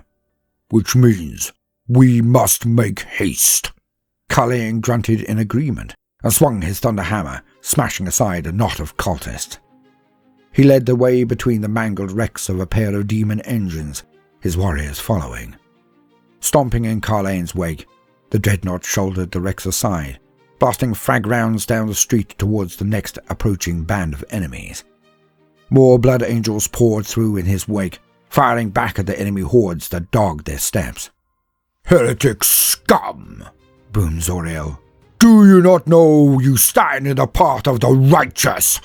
Death is too good an end for such as you." "They're thicker than the Fodian swarms," gritted Carlane, as enemy shots rattled from his armor and his brothers returned fire all around him. "But we must break through. Our strength is needed elsewhere." "True, First Captain," rumbled Zoriel, and for a moment Carlane could have sworn he heard a hint of grim amusement in the dreadnaught's voice.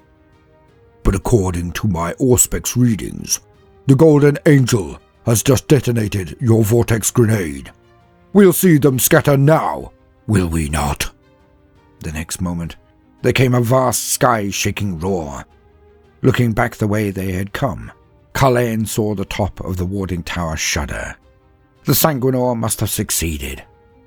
In triggering the vortex grenade, the weapon's devastating energies would now be running rampage through the tower's base, consuming everything they touched and dragging the matter of reality into the sucking abyss of the warp. The tower top shook again, and then the whole structure began to lean and, slowly, to topple. As the tower fell, it gathered pace, its structure buckling and collapsing as it was subjected to stresses it could no longer support. White fire jetted from between cracking supports, tearing sinews and bursting, slime-spewing pipes. The tower fell faster, its rumbling drowning out all other sound, as thousands of tons of metal and flesh hurtled to the ground. Carlane smiled grimly as the tower came down, and a glowing golden speck hurtled up from the growing devastation to vanish amidst the swirling clouds. "The Sanguinor has done his part," rumbled the dreadnought with grim satisfaction. "Now, let us leave. Our line is about to become inhospitable." The dreadnought's words were reinforced by a series of shuddering explosions that shook the ground and lit the sky with multicolored fire. Black lightning forked madly out from the collapsing tower, lashing out to raise crackling detonations amidst the grim manufactorums. "Brothers!" roared Carlane over the catastrophic din of destruction. "On to the extraction point! Stop for nothing! Move!" The Blood Angels increased their pace, the jump troops maintaining a moving perimeter around their slower comrades. In their retinal displays, each warrior could see the distance to the extraction point winding slowly down, the gap closing between them and the defiled square of the Emperor's Grace, where their storm ravens waited to extract them. Absolute bedlam was erupting all around. Where before the enemy had pressed in from every side like the jaws of some monstrous beast, now there was only a disintegrating horde of fleeing figures. Cultists ran screaming for their lives, fleeing the thunderous destruction of the tower or throwing themselves to the ground and praying for salvation. Some of the Black Legion ignored the Blood Angels entirely, dashing through the streets towards their own extraction craft. Others, the most fanatical, continued to hurl themselves at the sons of Sanguinius. Their hatred of the Loyalists eclipsed even the threat of approaching doom. A pack of Black Legion raptors plunged down into the streets ahead of Carlane's warriors, blazing away with their weapons. To the captain's left, Terminator brother Taylor stumbled and fell, a glowing tunnel bored through his gut by a melter-gun shot. Carlane bellowed in anger, feeling the red thirst press close behind his eyes. He pelted headlong into the shrieking Black Legion assault troops, battering the melter-gunner into the floor with his hammer. Carlane's backswing took another foe in the helm, crushing his skull. The rest fled, screeching spitefully as they bounded away over a nearby rooftop. The Blood Angels pressed on, reaching the end of the rain-slicked roadway and bursting into the square of the Emperor's Grace. Carlane cursed as he saw their storm ravens beset by foes. Several of the craft were on the ground, guns blazing as the Black Legion tried to storm them. The other aircraft were hovering overhead, holding station despite the howling gales and arcing lightning that filled the skies. "They are not trying to destroy them," shouted Carlane. "The Black Legion are trying to steal our craft! Sons of Sanguinius! Slay them all!" Battered, wounded, scorched, and driven to the point of exhaustion, the surviving Blood Angels launched one last charge. As they hurtled forwards, the fallen warding tower gave one last convulsive boom, and its sorcerer's field collapsed completely. Feedback raced around the Hex Infernium as the unbound energies of the warp clashed with the crackling wards of the Eldritch Towers. Demonic entities shrieked through the air, mad cackling spiraling around the Blood Angels as they cut down the Black Legionaries in the square. Warriors fell on both sides, hacked, impaled, or riddled with shots. In the end, it was the Blood Angels who prevailed. Their enemies trapped between the Storm Raven's guns to the fore, and Carlane's strike force to their rear. Assault ramps whined down, and thrusters fought the screaming winds as the Blood Angels piled aboard their craft. Brother Zoriel was the last to be recovered, the limping dreadnought snatched up by the Magna grapples of the last Storm Raven to lift off. The Blood Angels' craft opened their thrusters and punched up through the convulsing skies, streamers of raw warp stuff streaking around them. Fighting the G-forces, Captain Carlane dragged himself up to the cockpit of his Storm Raven, hanging onto the back of the pilot's throne as he watched the destruction below. He had to know that it was done. Below, amid the ruins, the warding towers of the Hex Infernium writhed, overwhelmed by powers they could no longer contain. Failsafe wards kicked in, nullifying hexes and spells of abjuration that beat the warp rift back and crushed it down, preventing empiric overspill. The very energies that fought to close the rift also overloaded the remaining towers. Science and sorcery clashed hideously, catastrophically deforming the natural laws of the universe before imploding with the force of a dying star. The last thing Carlane saw on the surface, before the boiling clouds of the upper atmosphere spread their veil across all, was a cataclysmic shockwave hammering outwards at incredible speed. Nothing would survive its touch.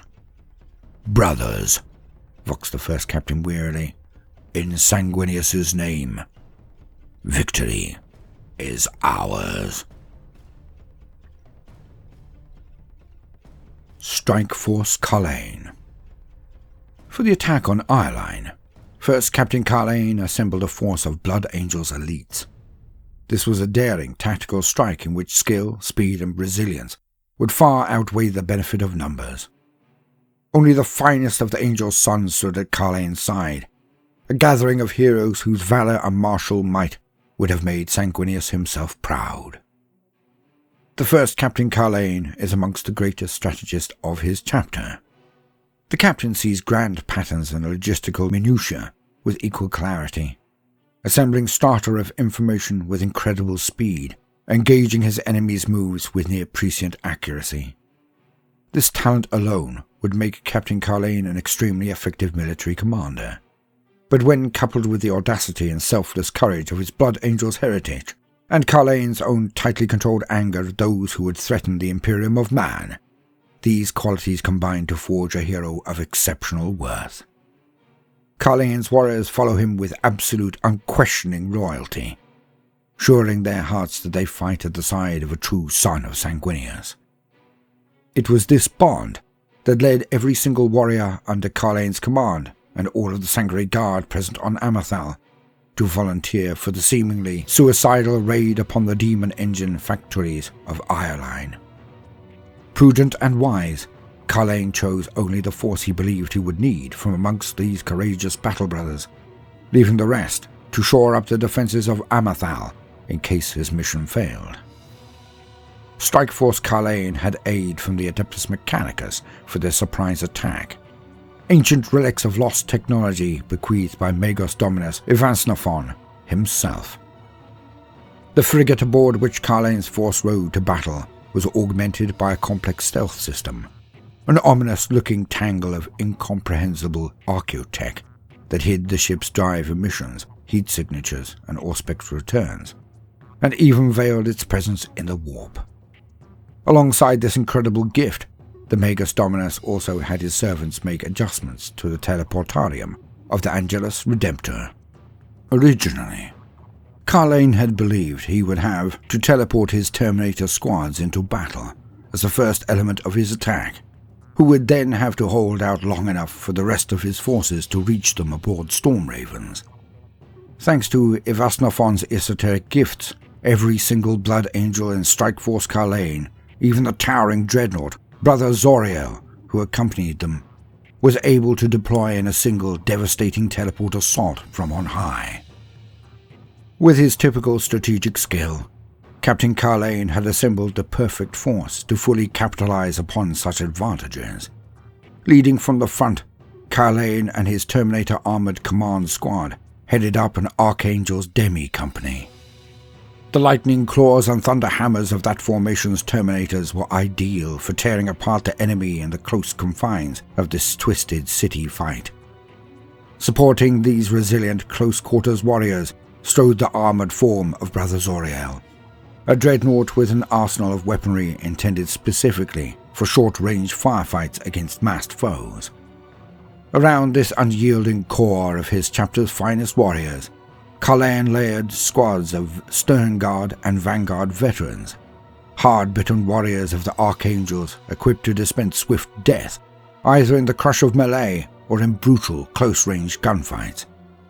Knowing that he was likely to face the very demon engines whose production the Archangels were trying to stop, Carlain ensured that these squads were well equipped with weaponry to handle such ironclad monstrosities.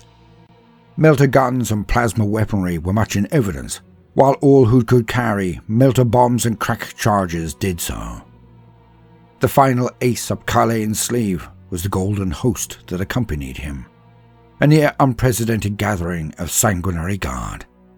Each of these gilded heroes was a veritable one-man army, a fearless master of combat both ranged and hand-to-hand, whose presence greatly increased Carlain's chances of success. With the unexpected leadership of the Sanguinor himself, this force of angelic heroes was the bane of every Chaos worshipper foolish enough to stand in their way. Captain Carlain. A masterful strategist, an unstoppable warrior, it is for good reason that Captain Carlain is known by the many as the Shield of Baal. He has worn the mantle of First Company Captain for 2 centuries now, and has distinguished himself over and again during that long span of years. At the Battle of Forlorn Falls, Carlain and his Terminators sundered the defences of their Iron Warriors' foes to crush the traitors wholesale. During the cleansing of the infested Space Hulk, Solace in Sorrow, Carlain demonstrated the full breadth of his tactical brilliance, seemingly coordinating battles across 10 separate combat zones, despite the failure of the Blood Angel's Auspex web. Most recently, Captain Carlain proved the faith of his old mentor, Commander Dante, by displaying matchless heroism during the war against the cryptoid tendril of High Fleet Leviathan. Were that terrible Xenos swarm to have broken through the Cryptos shield worlds, it would have swept down upon the Blood Angel's homeworld like an all-consuming storm. Instead, Captain Carlain was instrumental in seeing the aliens reduced to drifting, void-born corpses. The Ioline Raid. All across the Diamor system, spaceships, star engines, war engines, and warriors battled to the death. Each war zone was a cog within a machine of Lord Zorfas's design. These cogs meshed to achieve a dark and diabolic whole. Yet the Chaos plan's intricacy was also its weakness. If the Blood Angels could rip a single cog from the machine, the whole thing might fail. In the wake of the Blood Angels' arrival, the War of the Diamor system entered a new phase. The sons of Sanguinius had turned the tide upon Amathal, their engineered psyches proofed against the planet's strange curse, and their warrior strength a match for the battle-ravaged Crimson Slaughter warbands. Around several of the Mechanicus hubs, and in numerous secondary combat zones scattered across the globe, the armies of the Imperium fought resurgent. Titans of the Legio Metallica and Knights of House Raven strode across Highland wilds, weapons thumping as they exchanged blazing volleys of death with their traitor counterparts. Armies of Scutarii and Cult Mechanicus forces pushed back rampaging packs of demon engines, or coordinated their attacks with the fast-moving sons of Sanguinius to surround and eliminate Crimson Slaughter forces wherever they were found. Pristine woodlands burned, and once beautiful rivers ran with blood and ichor, but the forces of chaos were pushed back hard. Captain Carlain, meanwhile, had learned from techno-archaeologist Dominus Evansnophon what was at stake. The first captain, initially angry at the Magos' imperious summons, had become serious and engaged as Evansnophon revealed the nature of the technology he sought upon Amathal. It was an ancient prize, something made by those who ruled the galaxy long before the first Terran life forms emerged from the primordial ooze. Other examples of its sort have been found across the galaxy from time to time, hints at incredibly potent weapons against the powers of chaos. Ivasnophon specialized in the location, excavation, and imitation of such archaeotechnological treasures. For centuries, he had been following a tenuous trail of clues towards this, his greatest find. Amathal was not a planet, he explained, but rather a skin of rock and biosphere, stretched as camouflage over an ancient cage.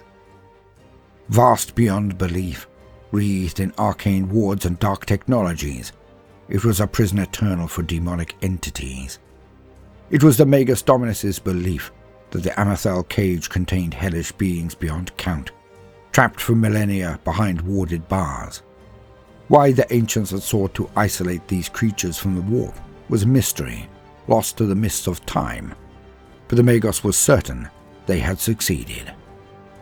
Captain Carlane was horrified at this revelation, for if that were true, then the empiric inmates of this world represented a dreadful danger to the defenses around the Cadian Gate.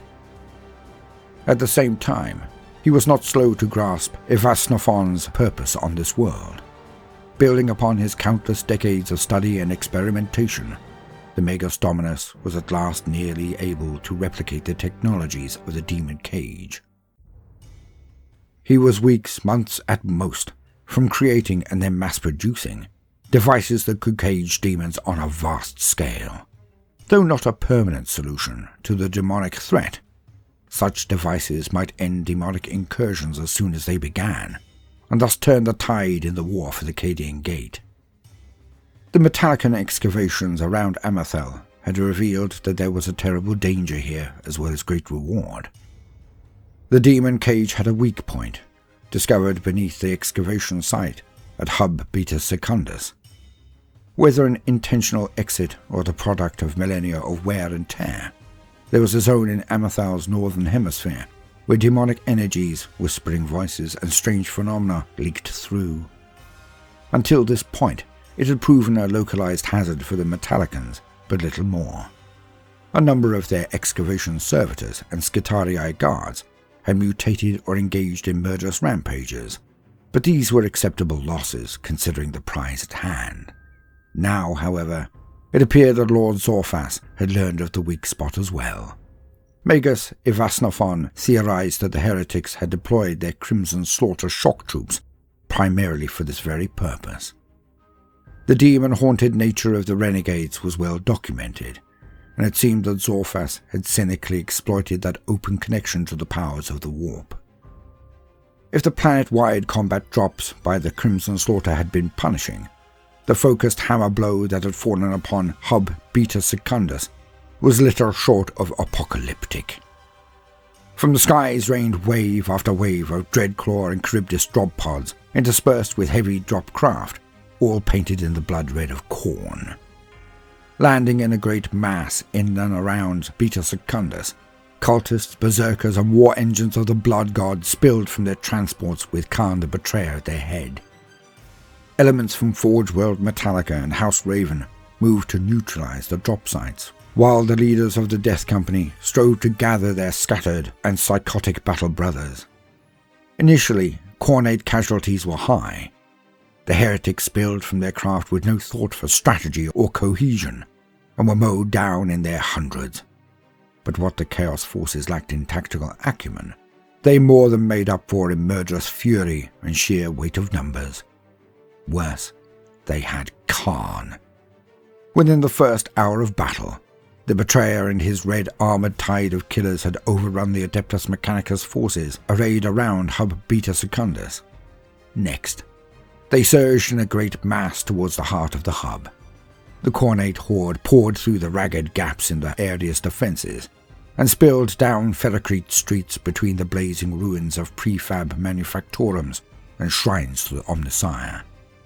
Lords of Skulls rumbled forwards towards the masses, the ground shaking with their advance.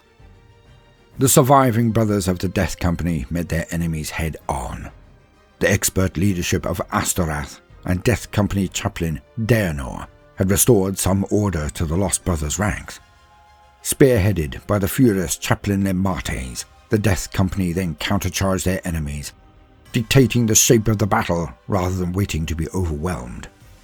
It was a daring move, and one that slowed the Khornate advance, yet soon enough, the massively outnumbered Blood Angels sustained appalling casualties.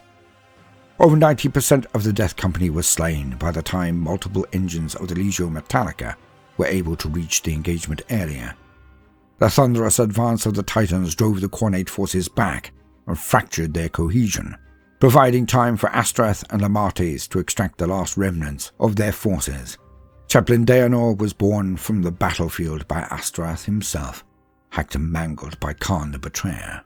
The loss of the Death Company brothers was acceptable, for it had always been their destiny to perish in selfless battle, and they had sold themselves as dearly as they could. Astrath would not allow Daenor to perish, however, for the Death Company chaplain was amongst the most accomplished of his order. In the wake of the Titans' attack, the surviving Khornate warbands scattered away from Hub Beta Secundus, roaring at will in search of blood and skulls. The surviving Legio Metallica engines also disengaged. The Titans' strength needed elsewhere to defend against the first waves of demon engines being flown in from Ioline. Neither was this danger restricted to Hub Beta Secundus. As the war raged on across Amathal, Imperial counterattacks were being driven back or ground down by huge packs of newly forged demon engines. Baron Dargetas and his Knights of House Raven came to the fore at this time, driving hard into the monstrous packs of enemy war engines and ripping the heart from one Hellforged warpack after another. It was the Knights that retook Hub Daedalus Quartus from overwhelming traitor forces, driving out the demon engines that infested its ruins and crushing a warband of Crimson Slaughter sheltering amidst the destruction. Yet, this was a temporary solution at best. The traitors were receiving a steady stream of powerful reinforcements. The Imperial forces were not. By the inescapable arithmetic of war, it could only be a matter of time before Chaos was victorious. Captain Carlane now knew more than ever that this could not be allowed. He thus opted for a daring solution to the problem, one that only the superhuman warriors of the Adeptus Astartes would have any hope of achieving. The Blood Angels would cut off the enemy reinforcements at their source. They would destroy the demon engine factories on Ioline. It was a dangerous gamble, but Magos Evansnaphon was able to improve the Imperial odds.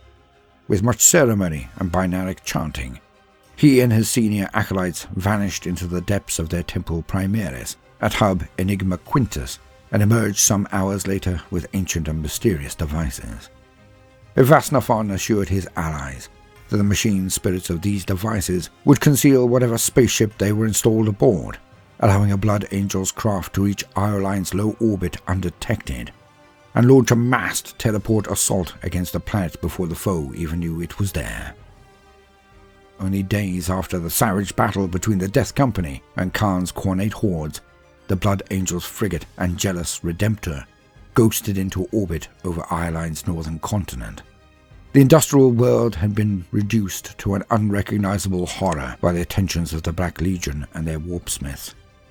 Auspex scans revealed that, where once had stood teeming hives and industrial macro-complexes, now there were cannibalized ruins, bleak shrines to the dark gods, and sprawling hellscapes of demonic forge factories drenched by a constant, irradiated downpour. These vile sights churned brimstone fumes into the sky as they constructed demon engines by the hundred, depositing their brazen shells into holding areas around a vast circle of biomechanical warding towers. This was the Hex Infernum, an impossibly huge warding circle, within which whirled a gateway to hell that spat legions of demons through its meniscus to be bound into the waiting engines. Captain Carlane led the attack upon Ioline in person, at the head of his elite archangels.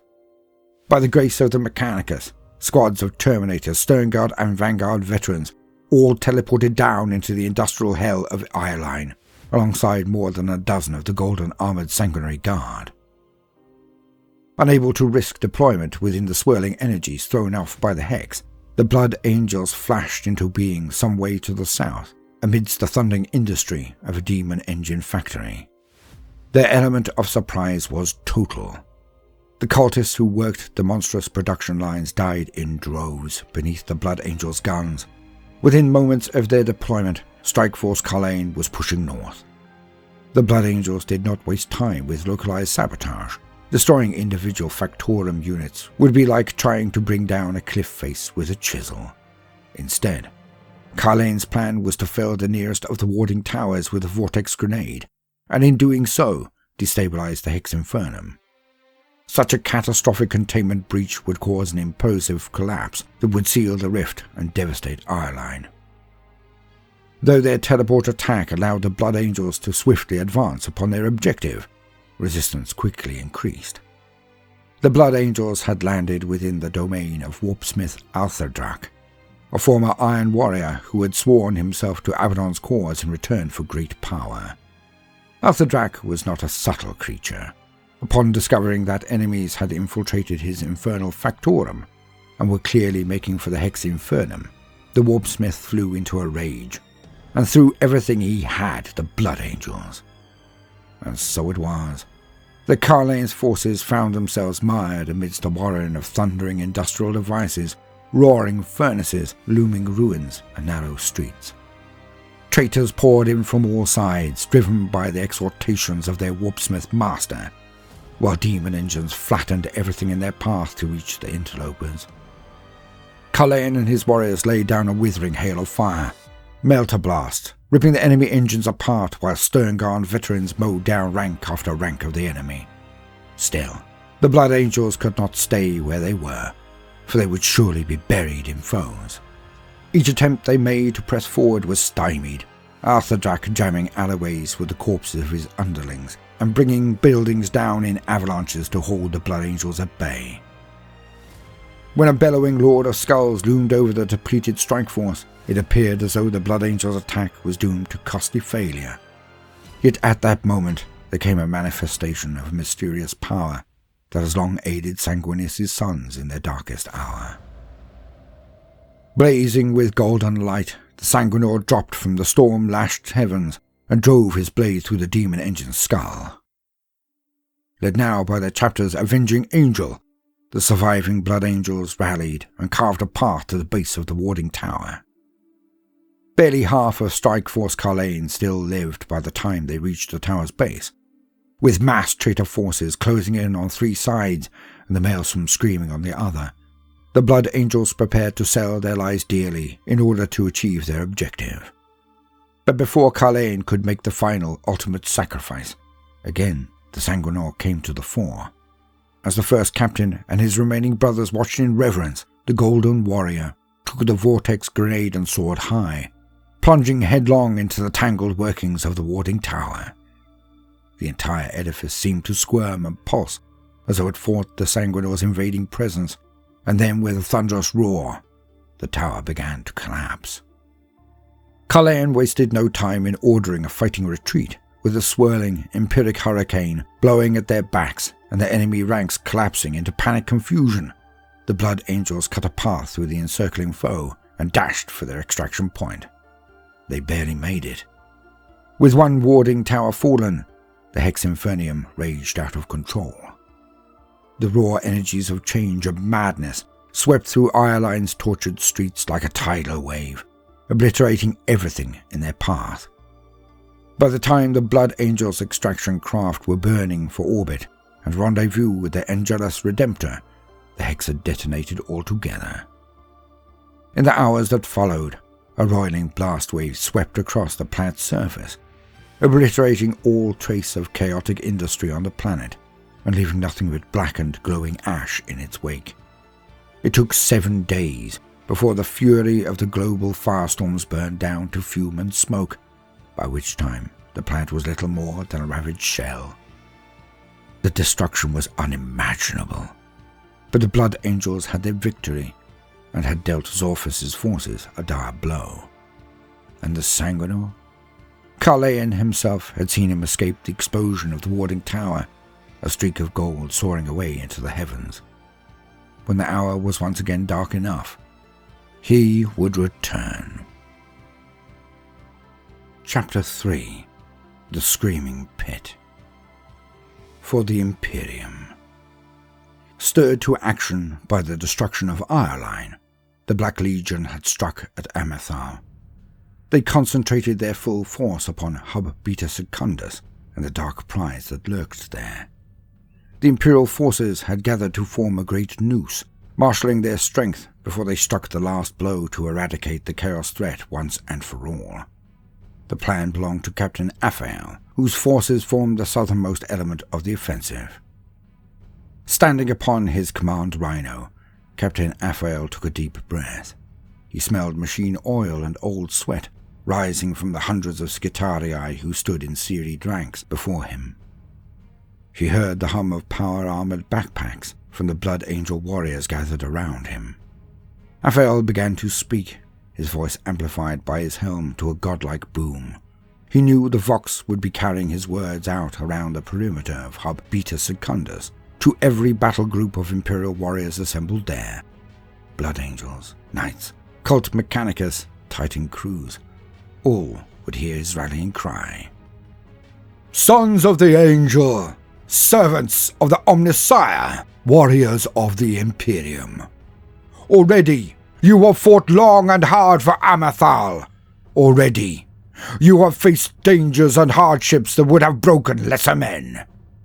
Yet to you, proud sons, this is nothing more than your duty, and for that I salute you.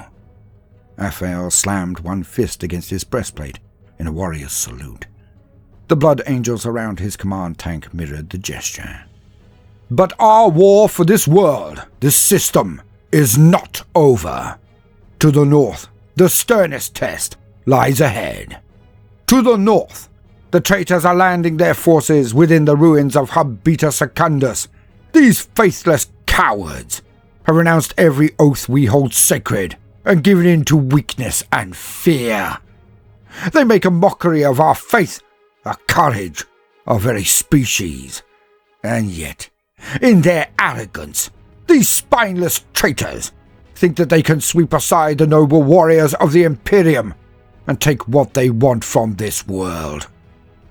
Aphael's voice rose to an impassioned shout as he swept towards the conclusion of his speech. His audience watched, enraptured.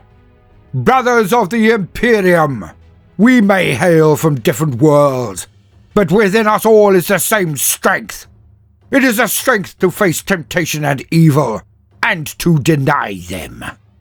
Within us all burns an unquestionable fire, and it is that fire that will bring us on to victory, even as it scours a taint of chaos from this world forevermore.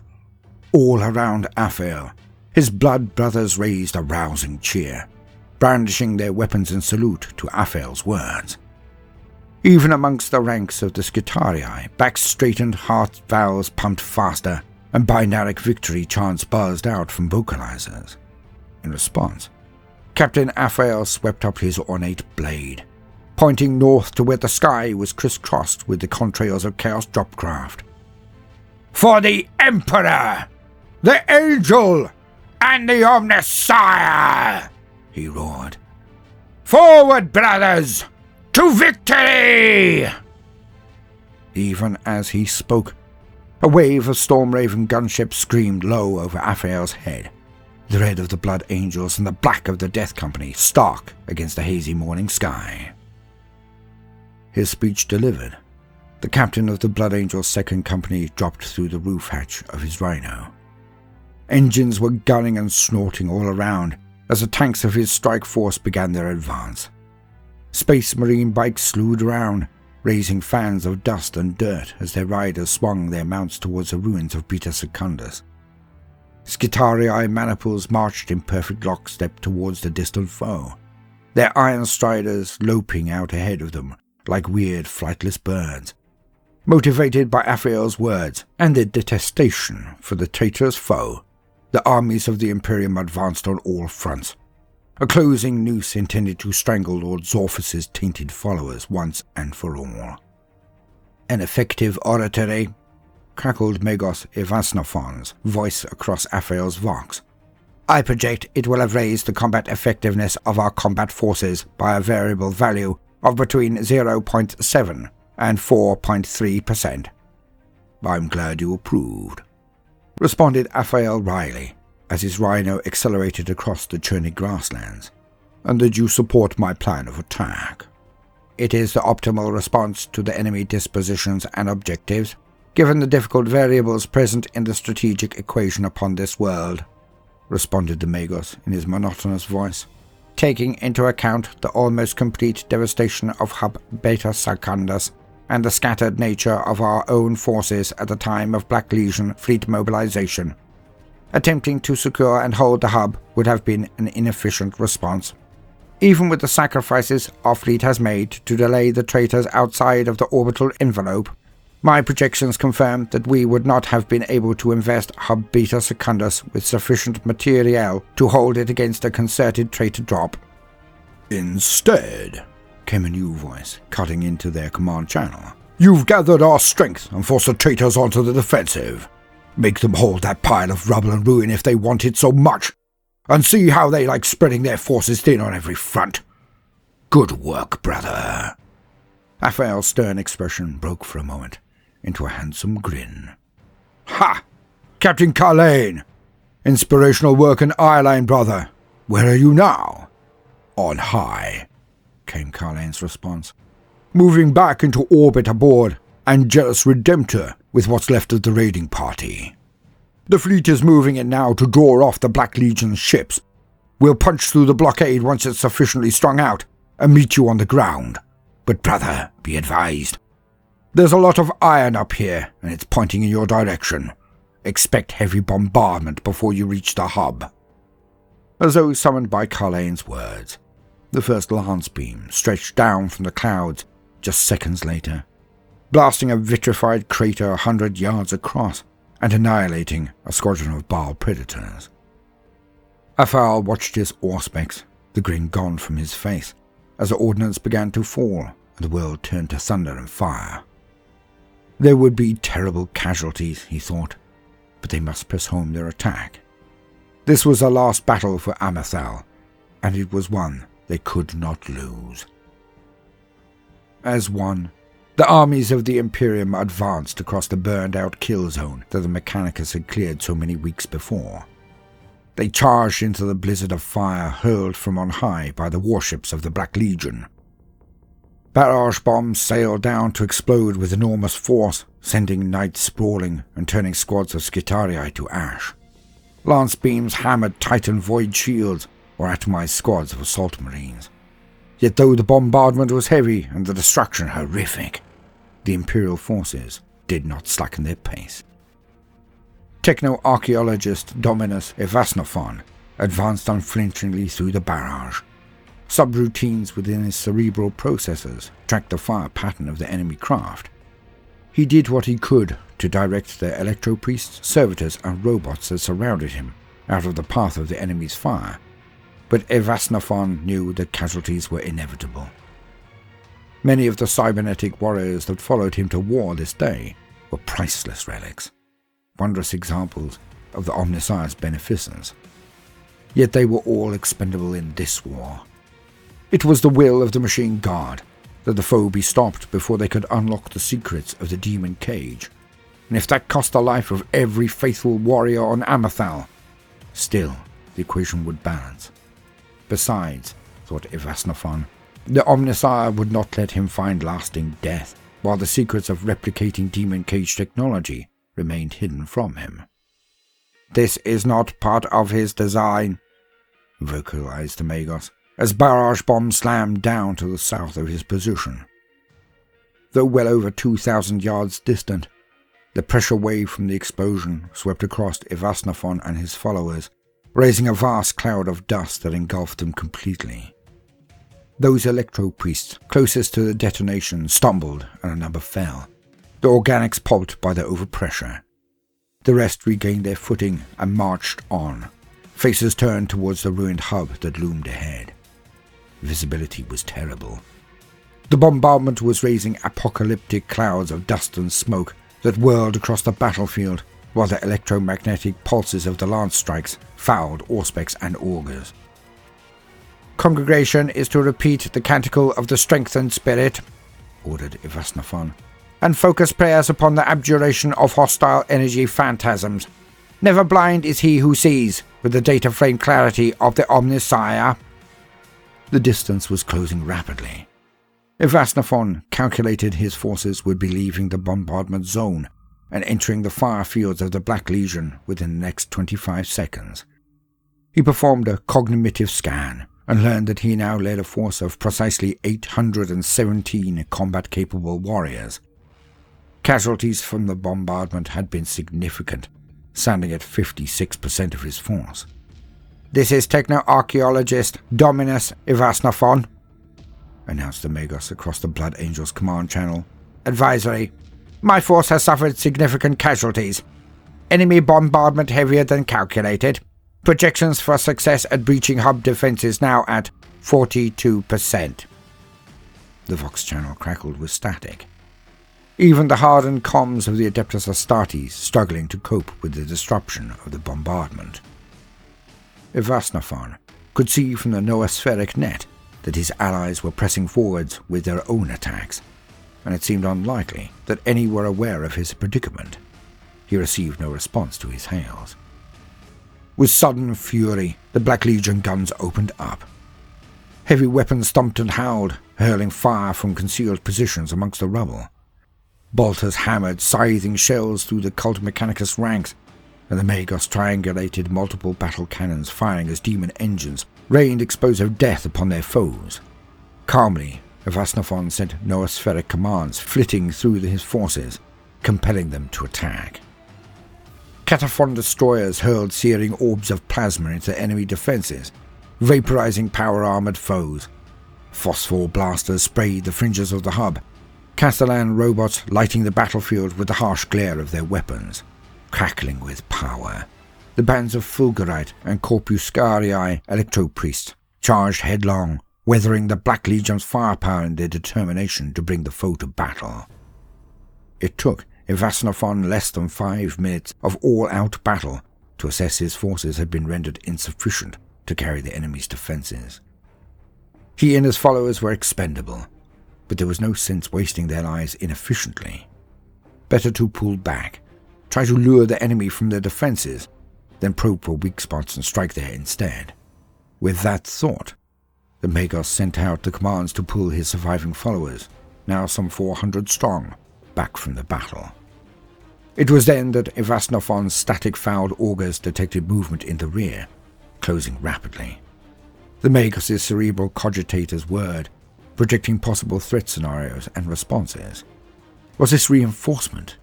The lie was put to that faint hope when, from amidst the murk, a bestial war cry rang out. "Blood for the Blood God! Kill! Maim! Burn!" The next moment, red-armored figures charged into the attack. They brought with them vast black clouds, a natural meteorological phenomena that caused Ivasnophon's logic circuits to rebel. But there could be no denying that red-lit storm clouds were rolling overhead, nor that blood was falling from them in a hissing deluge. Caught between the Black Legion to their fore and a sudden charge of Khan and his berserkers to their rear, the Cult Mechanicus fought desperately. Electrostatic gauntlets spat coruscating bolts of power that electrocuted berserkers and hurled them from their feet. Chain axes screamed as they carved through flesh and metal. Crack missiles and battle cannon shells continued to fall amidst the mayhem, obliterating loyalist and traitor alike. Gliding through the madness, Ivasnophon lashed out at the traitors surrounding him. With each swing of his power axe or shot from his Volkite blaster, he sent another Chaos worshipper sprawling into the bloody mud. His only thought now was to weaken the foe enough that he could break out with the last of his warriors and withdraw. The numbers had been against his force from the beginning, and now defeat was inevitable. And then came Khan.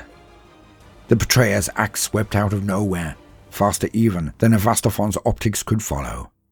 The first blow severed his caliver from its mechadendrite and carved deep into the flesh and metal of his body.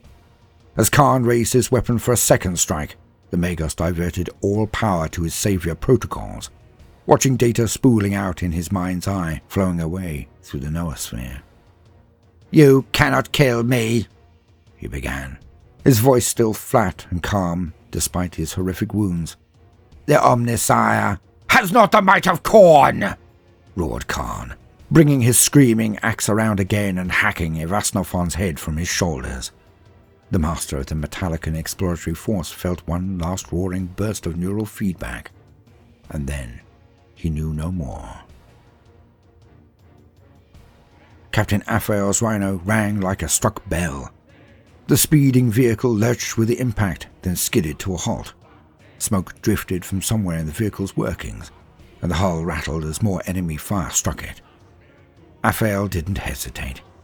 He shot a glance around at the battle brothers of his command squad and slammed a palm against the activation rune to lower the tank's rear ramp. The Blood Angels emerged into a scene of furious battle. Second Company battle brothers and red-hulled battle tanks streamed past on both sides, guns blazing. Enemy fire lashed them, shredding tank tracks and punching Space Marines off their feet. "Forward, brothers, for the Angel!" Aphael rounded his stalled rhino and ran hard for the enemy lines. He could see the Black Legion ahead through the whirling dust and smoke. They were dug in amidst the rubble and ruins of Beta Secundus' southern fringes, pouring everything they had into stopping the Blood Angels' assault. The Black Legion fire overlapped with lethal efficiency, hulking flesh-metal warriors and horned-helmed traitors, making the Blood Angels pay for every yard they advanced.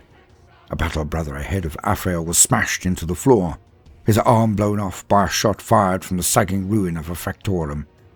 To Aphael's right, a band of assault marines soared down on tails of fire to slam into the Black Legion lines.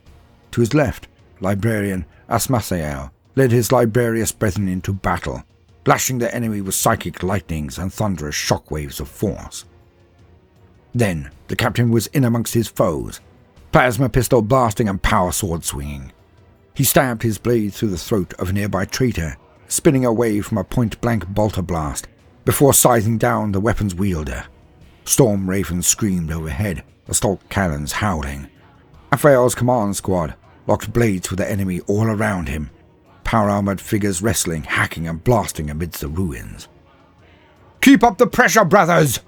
foxed Aphael, plasma pistol boring a shot through the chest of a monstrous obliterator. "All tanks, suppress any enemies attempting to reinforce the foe. Assault squads, gather on me. We will break their line here." Aphael had fought his way into the shadows of the crumbling factorum, his mind intent upon the developing tactical picture as his warriors pushed the foe back. The next second, a Chaos Space Marine plunged down upon him from the balcony above. Aphael just got his blade up in time to block his attacker's own. The Blood Angel's captain parried a series of lightning-fast cuts, backpedaling before the ferocity of his enemy. The Black Legionary was clad in ornate armor that lent him the appearance of a demon. It fought like one too.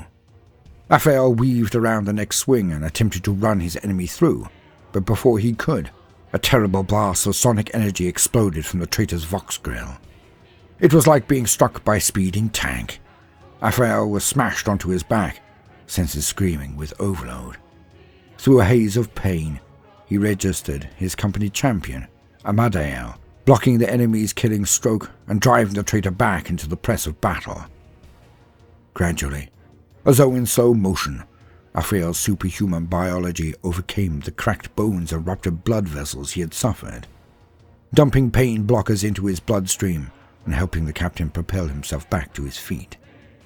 Aphael was just in time to see the Chaos Champion ram its blade through Champion Amadea's head, splitting the valiant warrior's skull in two. Red tinged the edge of Aphael's vision as rage and guilt sought to overwhelm him. Yet he was a captain of the Blood Angels, and he would not give in to the flaw. Aphael surged through the combat, coldly cutting down every enemy that barred his path. The captain followed his quarry through the hollow doorway of the ruined factorum, where he found the Chaos Space Marine lurking, its back to the entrance. "I must hold them back," he heard them hiss, and felt nothing but contempt as he raised his plasma pistol. No, traitor, spat Captain Raphael, pulling his trigger and unleashing his weapon's killing power. All you must do is die. Into the pit. While battle raged on the planet below, vast warships dueled in the void high above Hub Beta Secundus. Salvos of explosive ordnance bursting against shuddering void shields and lance beams cutting the darkness. Fighters and bombers swarmed around capital ships, darting in to sting their prey before flitting away. Through the midst of the battle plunged the Angelus Redemptor, slipping between the large craft like a knife between an enemy's ribs. Within the Redemptor's teleportarium chamber, Captain Carlane and the survivors of his strike force stood ready to deploy. "We're a smaller force than when we hit Ireline," the captain voxed privately to Sergeant Alphaeus. "So many lost." "Smaller, but not lesser, Captain," responded Alphaeus proudly. "This force can still win the war." "I wouldn't doubt it for a moment," replied Carlane proudly, before switching his address to the warriors gathered amidst the machineries of the teleport chamber. "We shall honor the fallen through victory in battle. Every brother who fell upon Ireline will be repaid tenfold upon our return to Amethal." A rumble of assent stirred through the chamber. These brothers still bore the scars of Ireline, and Carlane expected no wild cheers from them. But he could see it in his warriors' eyes. Every last one of them was ready. Moments later, the electrosconces of the chamber pulsed, and the timbre of the thrumming engines deepened. The attendant tech marines looked up expectantly from their consoles. "It is time," declared Carlane. "Prepare yourself, my brothers, for the Angel and the Emperor." The Blood Angels gathered upon the broad, rune-going platform of the teleporter. Arcane energies whirled into a crackling storm, and an etheric gale howled through the chamber.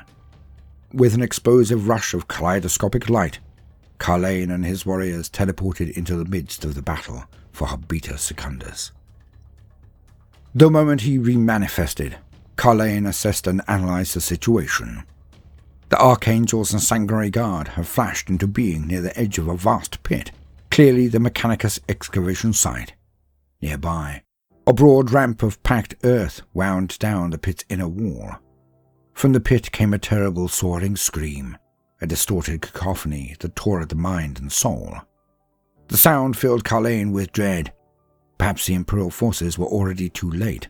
The captain burned with urgency to find the source of that twisted symphony and silence it. Carlane and his warriors stood upon cracked ferrocrete, surrounded by the blasted ruins of what had once been prefab Mechanicus structures. The ordered enclave had been reduced to a vast sprawl of slumped architecture, scattered wrecks and heaped, mangled corpses. Titans, both loyalist and traitor, loomed over the ruins in the distance, hurling torrents of firepower at one another, while unnatural storm clouds seethed overhead, sluicing bloody rain down upon the field of war. Carlane's auspex was distorted by electrostatic, but he could make out Imperial battlefronts pressing in from the north, east and south. He did not need his auspex, however, to see that all around his immediate position were dozens of hostile contacts. Chaos Space Marines, cultists, demon engines, it was a sizable enemy force. But the Archangels had the element of surprise. Swiftly, the first captain leapt into action. "Open fire!" he roared. "Expanding fire pattern! Kill priority on their armor! Hold until reinforced!" As one, Strike Force Carlane let fly. Bands of Black Legionaries span with superhuman speed, trying to bring their weapons to bear. They were smashed off their feet by bolt rounds and plasma blasts. The foe had evidently been massing its Hellforged warpacks here for a counterattack, as a clanking, roaring wave of the ironclad beasts burst from the ruins of a nearby manufactorum. Storming from amid the collapsing architecture of the factory came huge loping horrors and scuttling monstrosities of brass and spiked iron. Metal tendrils lashed, glowing cannons whined as they powered up, hellbrutes bellowed their madness, as their huge claws flexed. "On our left!" barked Carlane. His stern guard squads levelled their weapons and sent hissing melter beams out to meet the ironclad beasts. Forge fiends detonated in mountains of gouting ectoplasma. A defiler crashed sideways as two of its legs were sheared off. The hideous contraption tried to scramble upright, resembling a wounded spider for a moment before a crack grenade blew off its head. Still the warp pack came on, their fire chewing through the Blood Angels and felling several. One Mauler fiend, its hull ornately decorated and its eyes blazing with power, lunged in and ripped 3 sternguard open.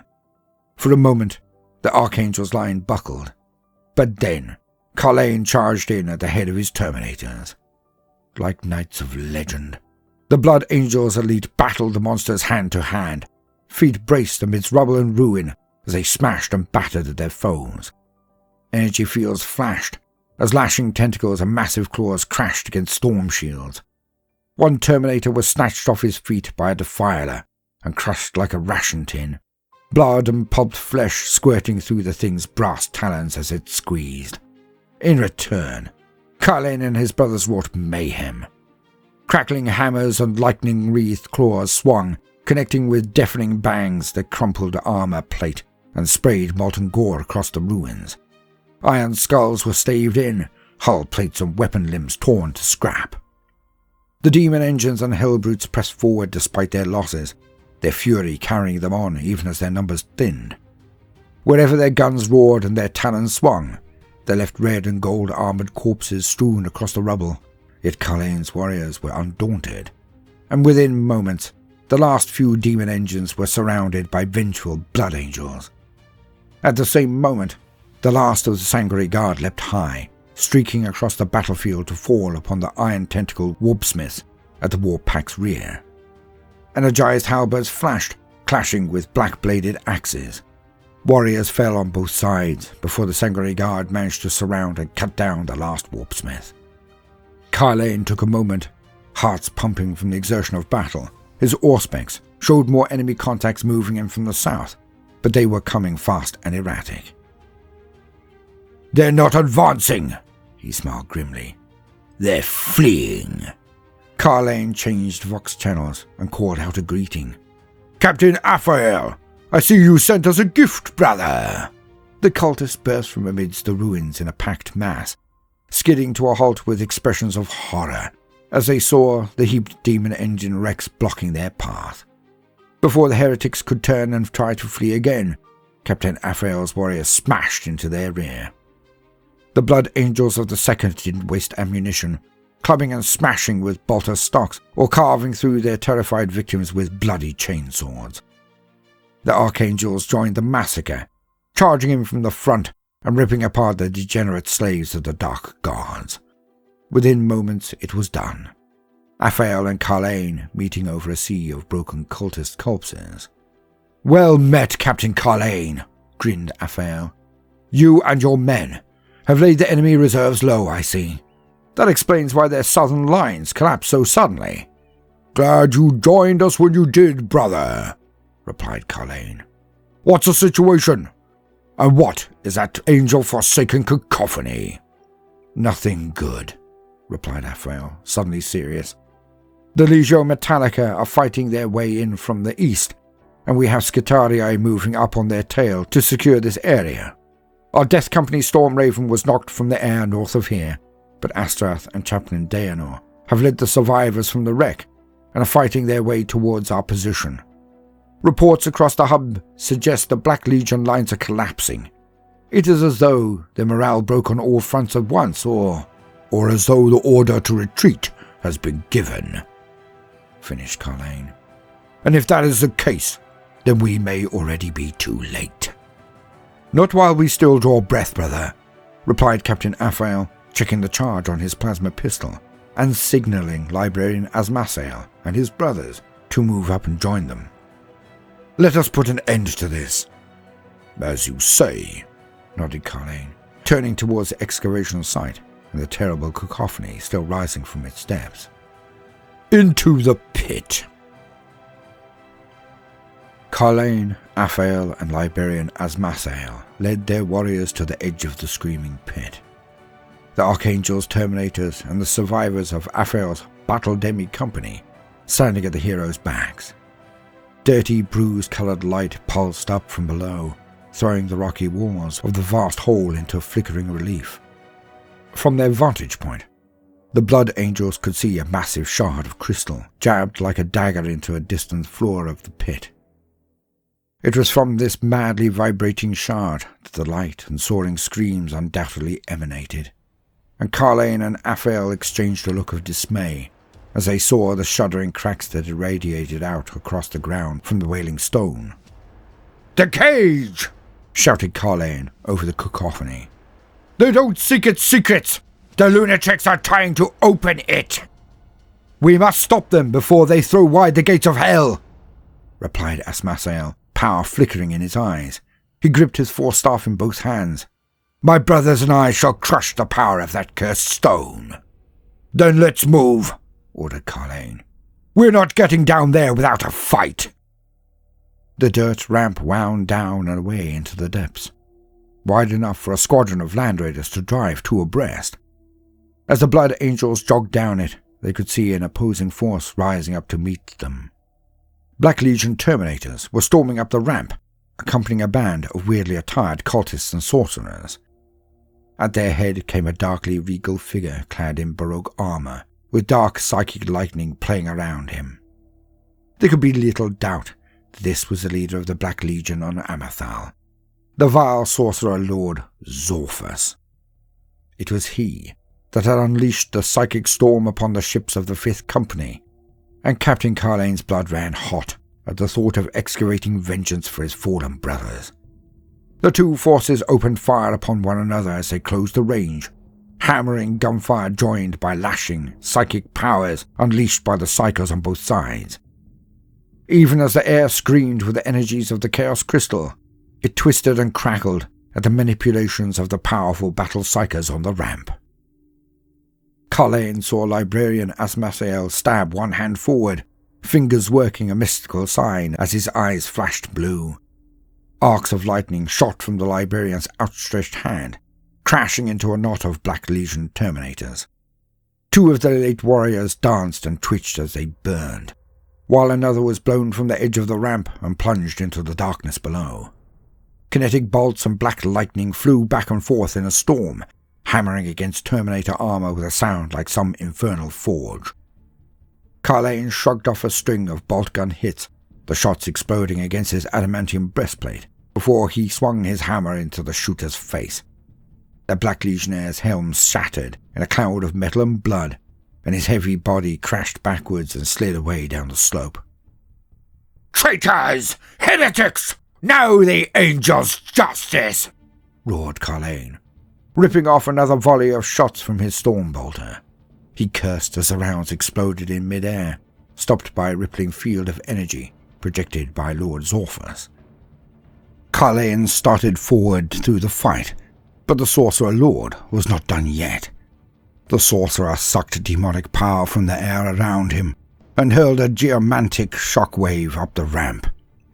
The packed soil exploded with a series of loud thumps, a racing wall of energy hurling rock and dirt into the air before ripping away the ground beneath the Angel's feet. Veteran warriors who had survived days of harrowing battle yelled in alarm as they were pitched from the ramp and sent plummeting into the pit.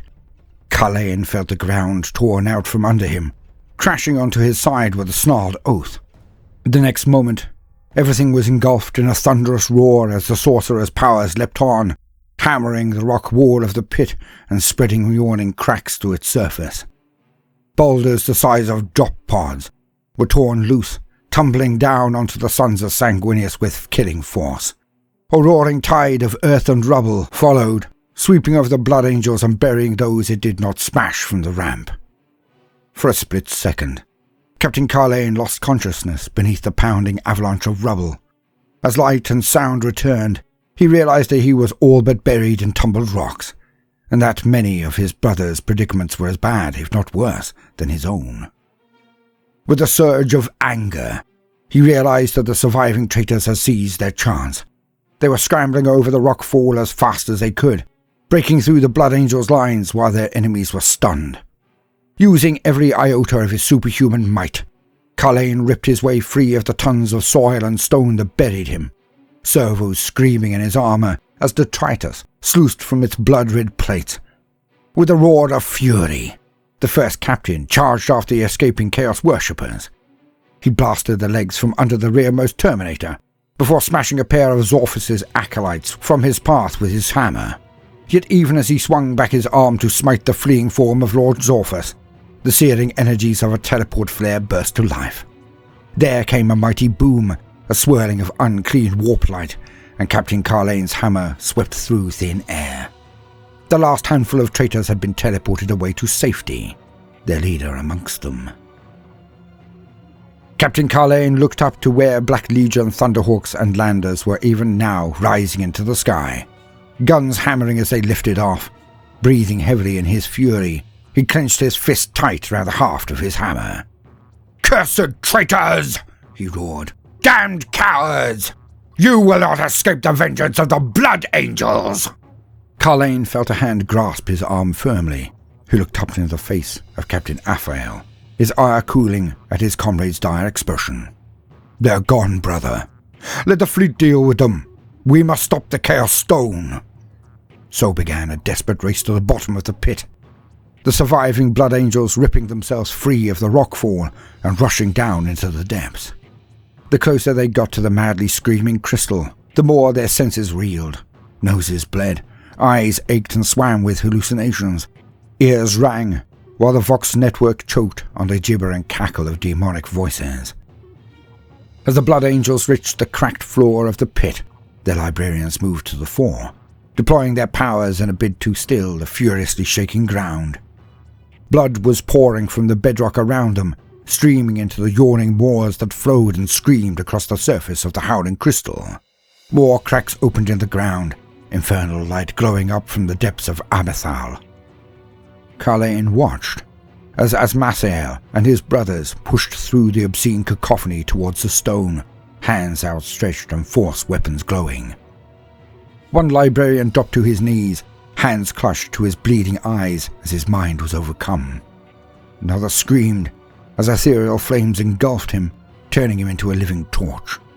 Still the librarians pushed forwards, their chanting voices rolling and echoing around the pit, even as the rest of the Blood Angels were driven back by the stone's piercing screams.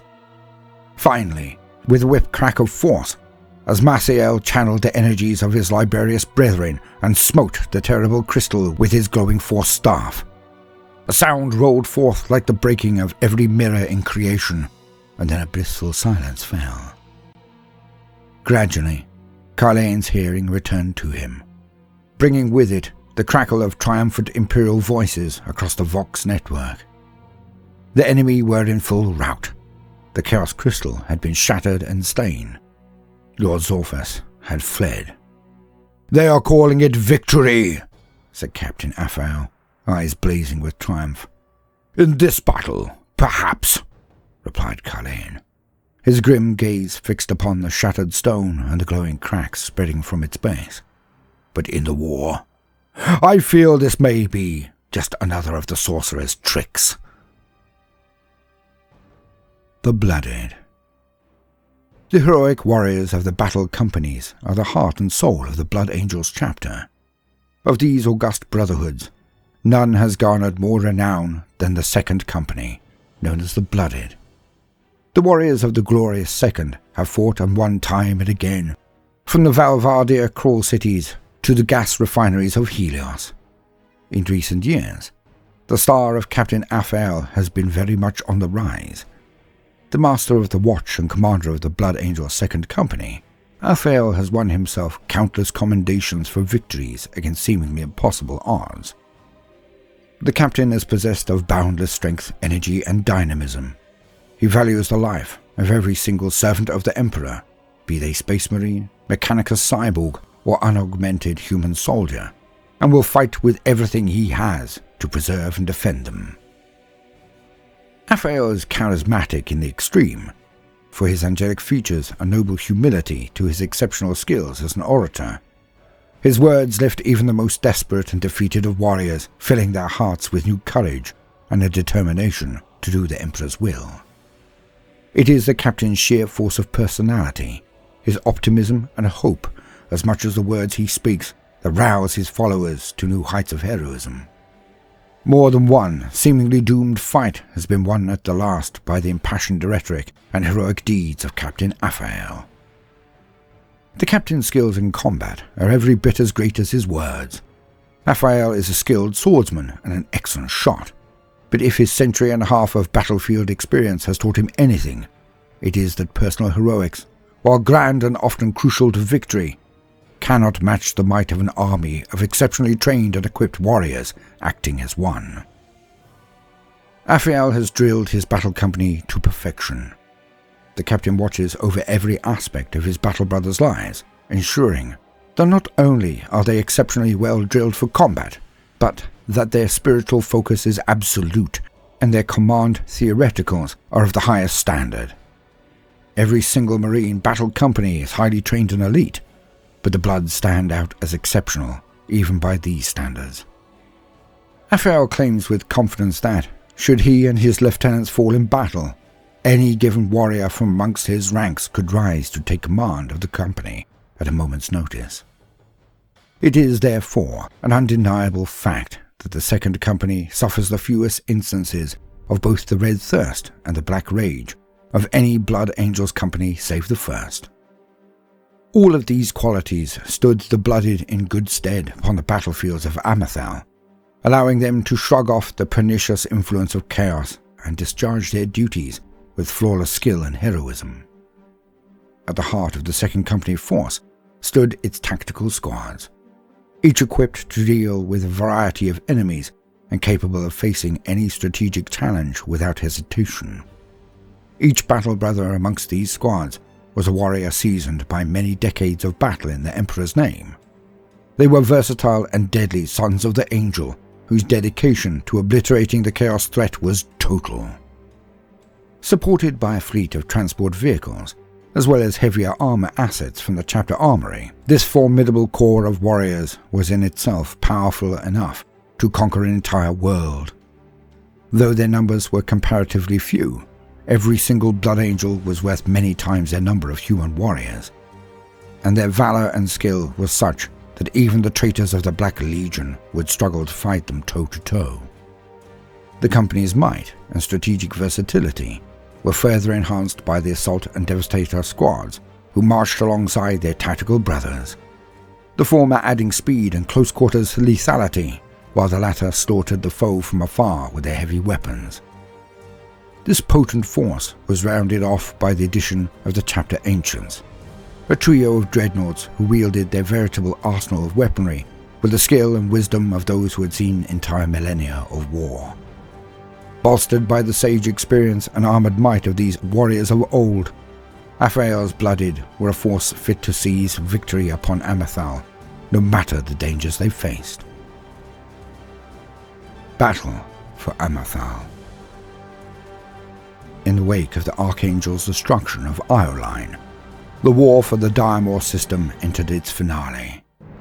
Within hours of the Hex Infernum's destruction, word reached the Imperial leadership of combat escalating across the system. Meanwhile, Chaos ground forces moved to strike the killing blow.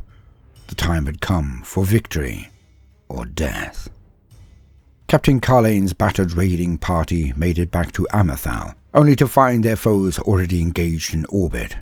Until now, the compact Black Legion fleet had lurked in the void beyond Ioline. With that planet lost, the Black Legion had moved fast to seize victory before the Imperial forces could regain control of Amethal. Lord Admiral Gordus and his strategos had furiously attempted to discern why the Black Legion had been holding back in this way, but they could not establish what the traitor's master was up to. Why drip-feed forces into the Amethal war zone over days of costly battle, only to see each attack wave slowly picked apart?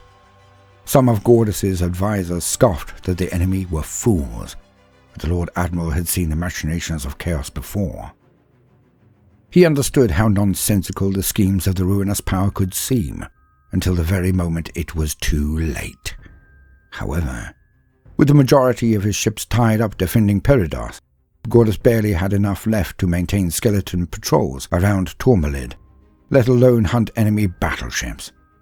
Yet as the Chaos Armada fell upon Amathal, Gordas prepared desperate orders to mobilize what reserves he had left.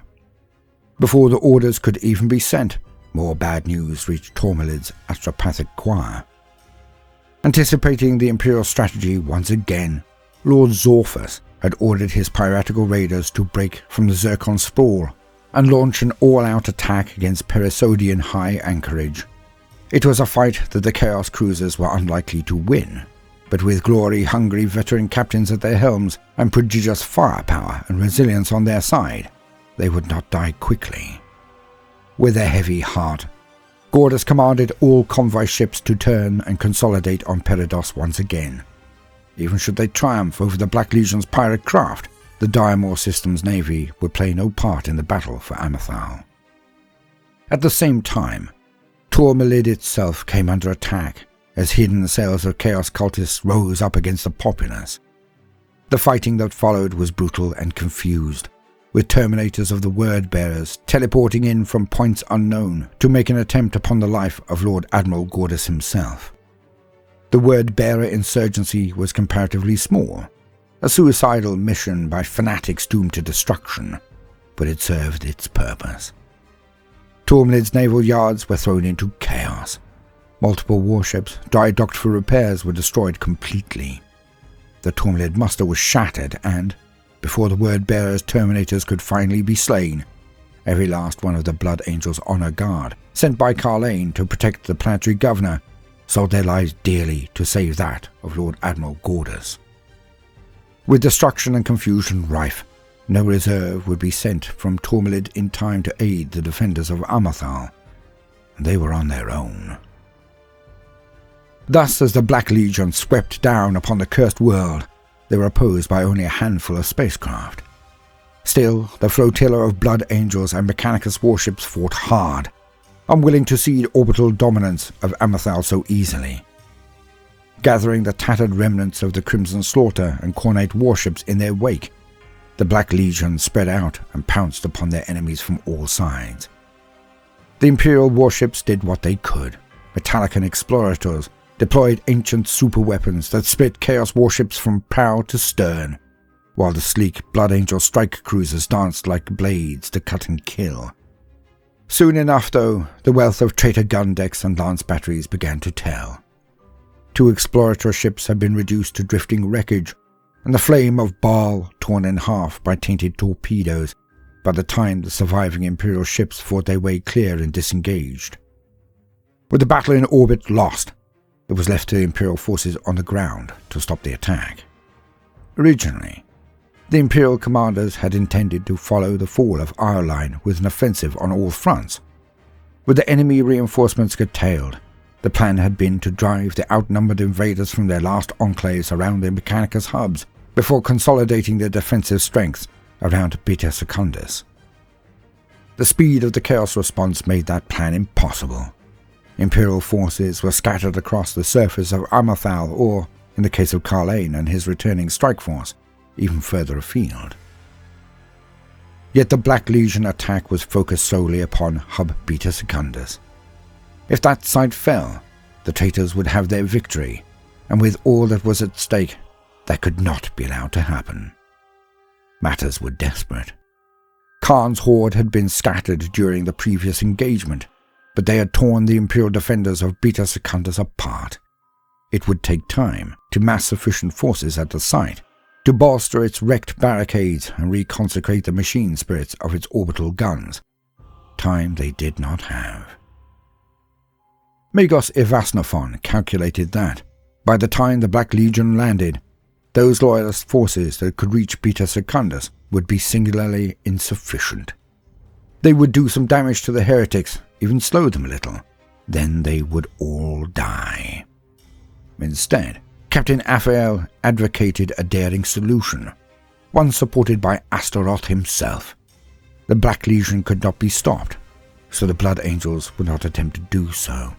Instead, all available Imperial forces made haste to staging areas surrounding the hub, ready to pounce the moment the traitors landed. From the north came the surviving knights of House Raven. The remaining titans from Legio Metallica gathered to the east. From the west came a grand procession of the Cult Mechanicus, led by Magos Evansnaphon, while to the south the Blood Angels' second company, bolstered by elements of the armory and the 10th, mustered their strength. On all fronts, maniples of Scitarii marched into position.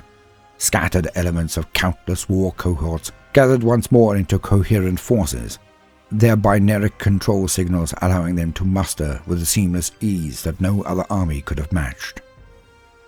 Evansnaphon had calculated the precise amount of time that the traitor forces would be delayed in orbit, and how long it would take them to land, based upon stolen data on their force strengths and dispositions. The numbers were tight, with many Imperial forces racing desperately through foe-haunted territory or burning wilderness to reach the staging points before the signal to attack was sent.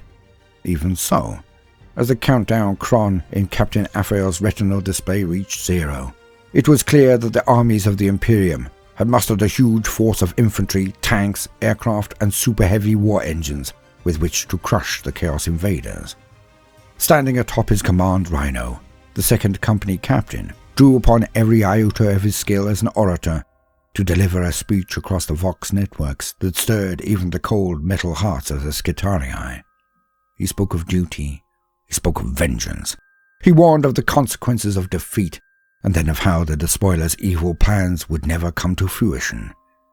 Aphael raised his blade to point north, to where the blazing jets of Chaos dropcraft and the shadows of low-orbiting spaceships turned the skies to darkness and flame. With a single bellowed order, he began the attack. The thunder of the Imperial advance rolled across the burning plains. Tank engines roared as squadrons sped forwards, bouncing through craters and raising plumes of dust and smoke behind them. Titans and Imperial Knights shook the ground with their footfalls, sounding out long, booming notes from their war horns. Scitarii advanced doubled time in perfect lockstep, tracked servitors grinding along beside them. Overhead, flights of storm-raven gunships settled into attack vectors, shrieking out across no man's land towards the Black Legion lines. Quickly the noose closed, the Imperial forces moving at top speed. Then the shooting began. The Chaos warships in orbit were first to launch their attacks. Fire rained down from the heavens as barrage bombs and lance strikes pounded the kill zone, hurling great spumes of rock and dirt into the air. Metallican soldiers were blasted to ash in a heartbeat. The Reaver Titan, Divine Fury, crashed to its knees as its void shields imploded and its bridge was vaporized. Battered but unbowed, the Imperial forces pressed forwards. Moments later, the orbital bombardment slackened, as defying the orders of Captain Aphael, the last of the Imperial space fleet swept back into the fight. Seeing their enemies wallowing in low orbit, the Blood Angel and Mechanicus captains seized their chance. Sweeping in high, they raked the larger enemy fleet with firepower. The Chaos ship captains were forced to choose between staying on station and thus remaining exposed to Imperial torpedo and lance fire from above, or breaking off their bombardment in order to fight back. Most chose the latter. As lance fire flashed back and forth between the dueling ships, a single smaller craft arrowed through the midst of the fight. This was the Angelus Redemptor, carrying Carlane and his surviving archangels. On the first captain's orders, it made straight for the orbital engagement zone above Hub Beta Secundus. Having braved the bombardment, the lead Imperial elements were closing on the Black Legion defenses. The traitors had deployed in a ring around the excavation site, Chaos Space Marines drawn up behind ruined defenses, alongside rumbling tanks and snarling demon engines. In the split second before the Chaos lines opened fire, Storm Ravens streaked overhead in tight formations, missiles stabbing down from their wings to hurl traitors off their feet amidst blooming explosions. Then the Black Legion let fly with everything they had, and the kill zone became a hellish cauldron of flame. Tanks exploded and rolled to a stop, billowing thick black smoke. Iron Striders toppled or strode aimlessly on with their pilots slumped dead in the saddle. To the north, The Knights of House Raven hunkered behind their flickering ion shields, wading into the enemy fire like men striving against gale force winds. Imperial warriors died by the 100, but, firing back furiously, the Emperor's servants pressed their charge home. On some fronts, it was not enough. To the west, Magos Ivasnophon and his sprawling Cult Mechanicus procession found themselves being cut to pieces by the hammering fire of demon engines and the Black Legion heavy weapons. Calculating that his forces would be obliterated before they could conclude their attack, the Magos began a sudden retreat, only to meet enemy forces at his rear. Khan had returned from the western plains at the head of a maelstrom of gore. It was Ivasnophon's great misfortune to find himself caught between the guns to his fore and the berserkers to his rear. Electro-priests duelled with frothing corn worshippers amidst the indiscriminate explosions of the continued bombardment, but the mauled Mechanicus forces were outmatched. Ivasnophon's followers were hacked and mangled. The Magos himself dispatched precisely 13 power-armored enemies before Khan fell upon him with a roar of hate. Gorechild swung once, twice, and Ivasnophon's severed head thumped into the gore-slicked mud.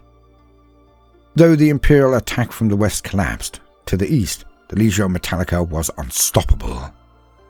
Titan Princeps snarled with the fury of war gods as they blitzed fire into the foe.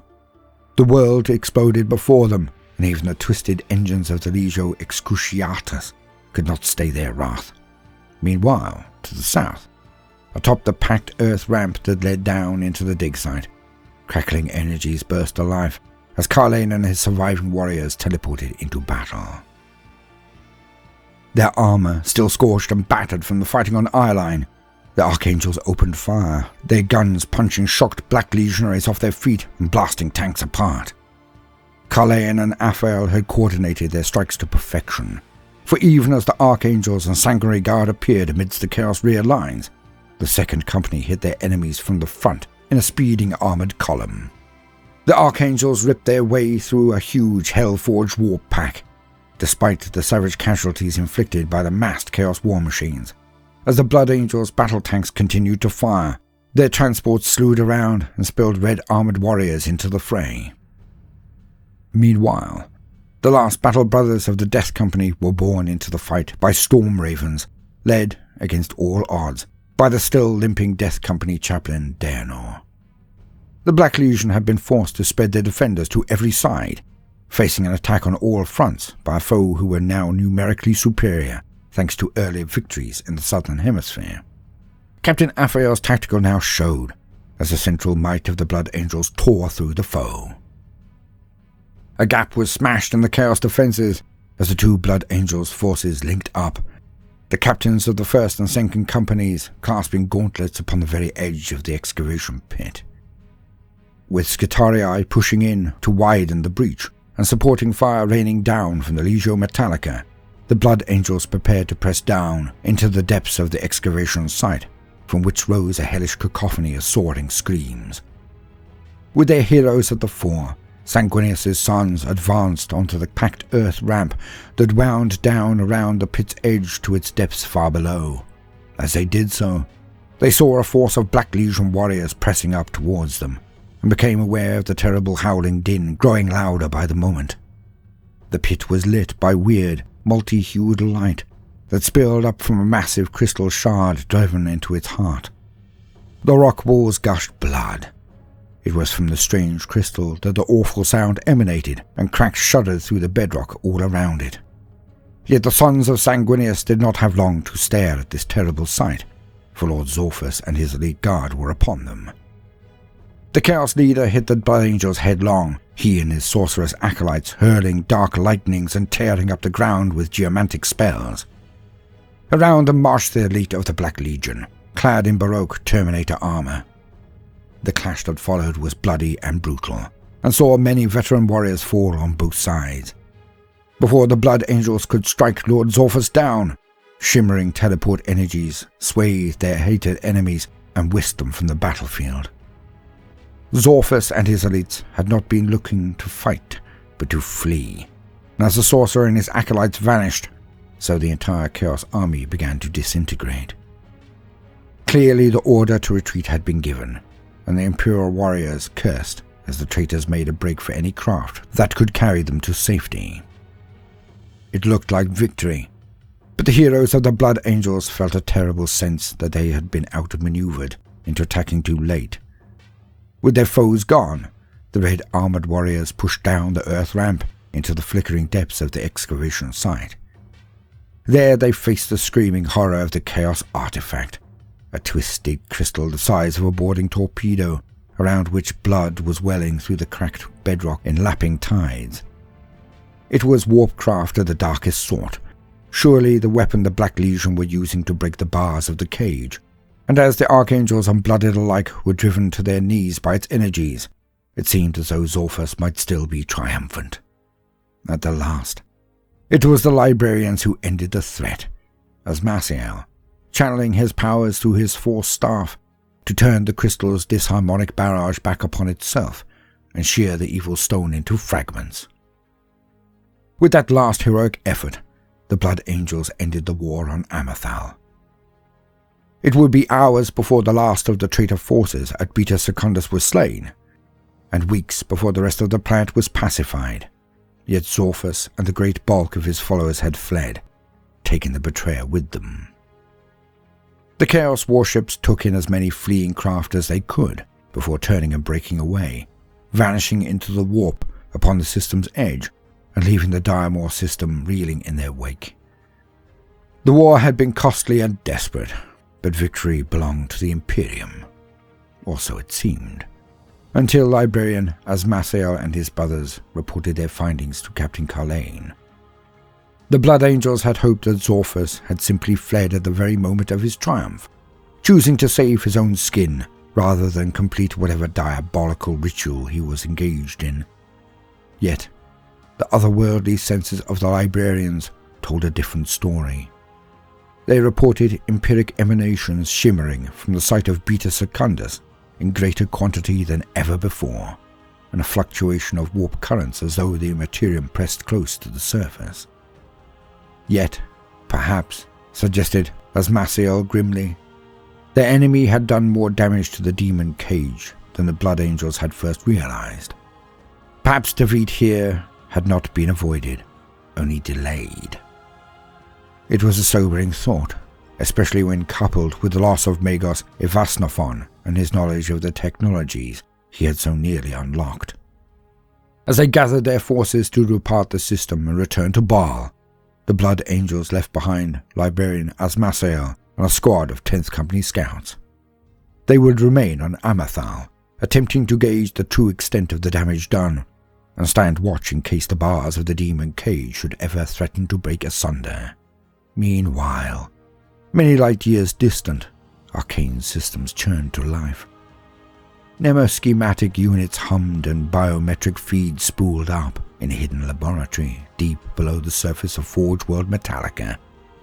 Magos Ivasnophon began the laborious task of inloading his personality and mental algorithms to his backup body. Only in death does duty end, and the Magos' work for the Omnissiah was still not done.